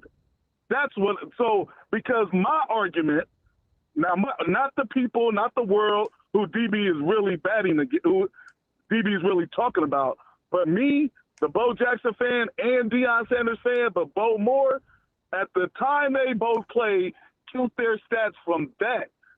And then, because once Deion's done with Bo's done with football, well, it's over because he's continuing to go. Because I'm only talking about the time that they both played. And when they both played at the same time, college or pros, Bo Jackson was better. Look at Bo Jackson's stats at the time they both played. I disagree. Then that's what we need to research next. Okay, but that's hang on. I want to move on from the Bo Deion thing, but I will simply say this, having played both sports, not at their level, but one sport I signed a free agent contract in, the other I was legitimately drafted in. So, and I'll say this about both sports. For Deion to dabble in baseball, harder. and be as good as he was is significantly more difficult than moonlighting in football as a gifted athlete. That is a fact. So while we're comparing eras real time, the degree of difficulty to do what they were doing still advantage prime time. Still. Now that's where I disagree. That's fine. And we Listen, can I'd much rather tomorrow playing baseball part-time is almost impossible. Tomorrow, Lance, you could put any ball off of jugs, off a foot, and I'll catch 95% of them. If you only could run it up to 85 mile an hour tomorrow, I may only hit 20% of those balls. And I'm 50. I'm just telling you. Baseball significantly more difficult than football. It's not even, it's like. Especially to part-time. To part-time it is. I mean, that's almost impossible. Anyway, let's get to the Big Ten quarterbacks. Yeah, what do you want to talk about quarterbacks, Lance? Yes, quarterbacks, man. Is Underwood going to start? That's all I want to know. What it be, Will? What do all your Michigan guys say? Is he starting? Oh yeah, by third or fourth game for sure. Yeah, give him third or fourth game, he'll be the starter. Okay. We brought in some transfers. Yeah. Those guys are just, hold the spot until he's ready to, take over. That's the deal. I hope his first start is against Nebraska. That would be great. What's that? I hope his first start is against Nebraska. That'd be great. Can you speak that into existence? Hey, you guys would love that, wouldn't you? Yes, I would. But hey, man, there's been talk about Big Ten, SEC conference, big time, and other conferences are a little bit lower in recruiting and all that, right? But, when you talk about quarterbacks, hey, the Big 12 is doing pretty well in the NFL quarterback, more so than SEC and Big Ten. And it's the deepest quarterback conference this year. It may not be as high end but as the Big deep. Ten, but you could go 12, 13 deep in the Big 12 just this year. But the Big 12 has been like that probably the last 10 years or so, maybe, close to 10. You know what I mean? Somewhere 7 to 10. So when you're recruiting quarterbacks, Big 12 ain't no slouch. It's better than the Big 10 and the SEC when it comes to NFL. So, Lance, we can't knock other conferences when it comes to recruiting quarterbacks. Where they get their offers. I went through this a few weeks ago because when we were doing our quarterback drafts, and I was trying to figure out why some of these guys in the SEC were getting the benefit of the doubt over, like a DJ Lagway is getting the benefit of the doubt over a Dylan Raiola, or why a Lenore Sellers is getting the benefit of the doubt over a Nico out at UCLA. So I was trying to figure this out here, and somebody brought up, hey, it's because the SEC quarterbacks have performed better in the NFL. So I did a deep dive. I was just like, okay, I'm going to figure out where everybody's from. And that's just not true. The SEC has a recency bias, like a lot of the more recent first-round picks are from the SEC, like the Alabamas especially. But you go back and you look at the guys, like you're saying, the guys that are successful in the NFL right now, most of those guys did not finish their careers in the SEC. They may have started there, guys like your Bo Nixes and your Jalen Hurts, but the guys that are doing really well in the NFL right now, most of those guys are not SEC guys. They got significantly better when they left the SEC. A lot of them did, yeah.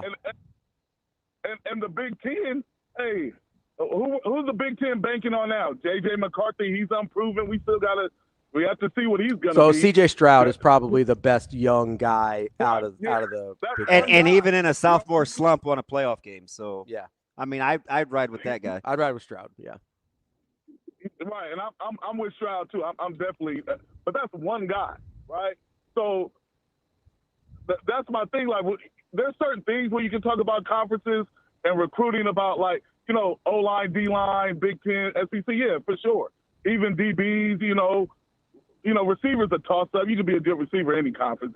That kind of doesn't matter. But, but when it comes to, quarterback and even running backs and stuff, hey, man, I don't want to hear, well, this conference, I don't care about this offers from these schools when, hey, man, it's pretty successful in the NFL. Hey, let me ask you something real quick about the whole Michigan thing. If Underwood is the guy, right? Why do you think they brought in a guy that had been at 3 previous stops in June? In Garcia.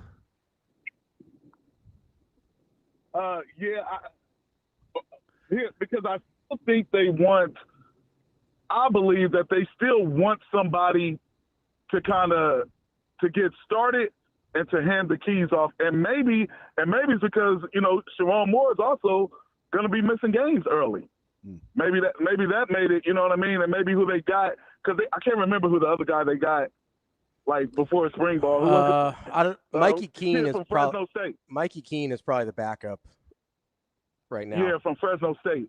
And so they might not have liked what they saw with him to hand it off to Underwood. I think maybe that coaching missing them games might have something to do with it too. But I don't mind kind of, hey, man, it's a $10 million investment. You got to make sure, like, hey, man, we got to make sure everything's right for you. We got to do everything for you to succeed when it's ready for you to get on the field, because if he comes out, start game one and lays an egg, man, there's not going to be any sympathy. And there's not going to be, he's making $10 million. How come he isn't good enough? Like, hey, there's not going to be any progression or growth, you know what I mean, with that. Like Raiola, right? Like, do we know his numbers officially? Like, do we really know his NIL number officially or no? No, not officially, no. Right. See, but if we did know that number, and if it's a high number, people would look at it different. Everything was good with Raiola because we didn't know that number. So it's like, hey, hey, he's young, he's growing. Let him grow. Hey, man, this guy $10 million. He ain't letting that grow. You know how fans are, and Nebraska fans will be the same way if you knew the number, but you don't know the number. So it's like, hey, he's just out there playing football. So this kid isn't going to get that chance. Let me ask you something. Do you think whether we pay attention to numbers in terms of what we anticipate a guy's getting from NIL will matter in terms of how we critique him? Or are we just going to dumb it down or boil it down to football? Like, will we look at Carson Beck and think, man, this guy's rumored to be a $4 million quarterback? Or do you think we'll just look at Carson Beck as a player? I believe if we know the exact number, what do fans always do? So will we look at Texas and say this is a $22 million NIL team? Or you do with Texas Tech if they go 8-4 with however much money they spent. Yeah. I believe, yes, I believe that's what people are going to say. Hey, you're making all this money. You ain't won the championship yet. Yeah. You got the highest payroll. Hey, well, look what happened to Texas A&M. Yeah. What happened to them? That's the biggest payroll. Hey, man, you're not getting it done. Fired, kids transferring. Like, man, Jimbo at the highest payroll. Where's Jimbo Fisher at, guys? When you know the number, when you know who's getting the highest, come on, man. And once people hear them dollars, man, the expectations change. That's the unintended consequence. And people, and I'm telling you, that's why Raiola's doing. That's why he don't got any heat, because we don't know the number. Man, you know how to. That's why you are the way you are on the radio. It's early for Dylan though. Like I think we still. I think we still. Go ahead. I think we're cautiously optimistic that year 1.25 with Coach Holgerson and his talent upside, we're not ready to make any definitive judgments. Right, because you don't know the number. I'm telling you, you know how the fans are. You know how Nebraska fans are, DB. That's why you are the way you are on the radio. If they knew that number, man, and if not, let me say this, if the number is high, because if the number's above 5 or something, I don't know, 4, if it's a high number, one of the top in the country, hey, now, hold on. Hey, we need more. And that's just how fans are. Hey, this ain't enough. You're the only reason you're saying and fans are patient right now because you don't know the number. It looks like he's on scholarship from the 90s. It looks like he just got an academic scholarship. Yeah, I think. But hey, he's making some money now. Lance, he's making some money. Go ahead. Lance, I think that might be true for a lot of situations. I think with Rhule and Nebraska, it's a little different because Nebraska wasn't in the running for other 5 stars, right? I think when you're comparing like things. That's interesting. Like if you're at Georgia and you're like, we could have spent $1 million or $2 million or $10 million on some other guy, then you get mad about the number. When you're at Nebraska, it's like, okay, we were either going to pay X for Dylan Raiola nobody else that was worth X was looking at us at the time. So we would have been playing a third of that to Chubba Purdy or whoever else the other guy was, right? I think that does change the equation about the number a little bit because it's not a one-to-one. The Dylan Raiola money wasn't going to go somewhere else. He was the only guy that money was going to go to because no other five-star was looking at Nebraska at the time. So I do think that matters too when you're not saying like, well, if you're Georgia and you're sitting there and you go, hey, we could have spent this money on Gunnar Stockton or we could have spent this money to keep Carson Beck and we chose Gunnar Stockton, then that's where the money becomes a thing in a much larger degree. I kind of agree. I would lean that way. Okay. So here's my question. Why don't we know his number then? I just don't think we're going to get other people's numbers. We're not going to get in the habit of doing that. I would say we don't know anybody's number at Nebraska. I think Troy Dannon will be one of the last ADs to openly share the revenue splitting pie too from the settlement agreement. Like I just don't. It's just not how we do things here. We just aren't in other people's pockets all the time.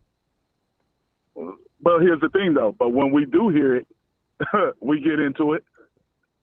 Come on, man. You've had people call in talking about other, teams, A&M or other people getting money and talking about, well, he's making this much money. You've heard that. So we do that with Lance, we do that with coaches because we do it with athletic. We did it with Trev. We do it with coaches. We do it with athletic departments because we know that money's going to go somewhere, right? It's like, okay, if we were going to spend $9 million, let's say somebody's mad at Matt Rhule. Let's say, hey, we're going to spend $9 million on Matt Rhule. Why couldn't we? We've heard it used against Coach Rhule. Yeah.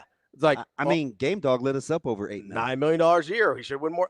So we do it with coaches because we think, hey, we could go get a different coach for $9 million. My point is with quarterbacks, especially, but in kind of the roster in general, Nebraska isn't currently playing in the pick 5 stars off of a tree pool. So the numbers are going to be a little different when you're comparing them at Nebraska versus an Ohio State or a Georgia or an Alabama now. I'm with Coach Fulcher in the comments. We don't need to know. I am 100% with Coach Fulcher. Lance, just to wrap up your initial argument here about as we got to close the show here. The only SEC quarterback that we care about in the NFL is Joe Burrow. In terms of dude. That's not true. Who? Yeah, and he was a 1-year rental. Jaden Daniels. He was one season. 1 year. Jaden Daniels is in that discussion.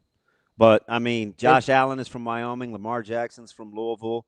Mahomes played at Texas Tech. Goff is from California. Mayfield was Oklahoma before the SEC. Jalen Hurts was Oklahoma before the SEC. Pick a guy. The only Herbert was Oregon. Sam Darnold. USC. The kid at Arizona. Kyler Murray. Back that played at Oklahoma. Kyler Murray, yeah. Pre-SEC Oklahoma. Yeah. So Jaden Daniels is a 1 year. But yes, we care about him. But in terms of the established guys that we're looking at, the top quarterbacks in the league, it's just Joe Burrow from the SEC.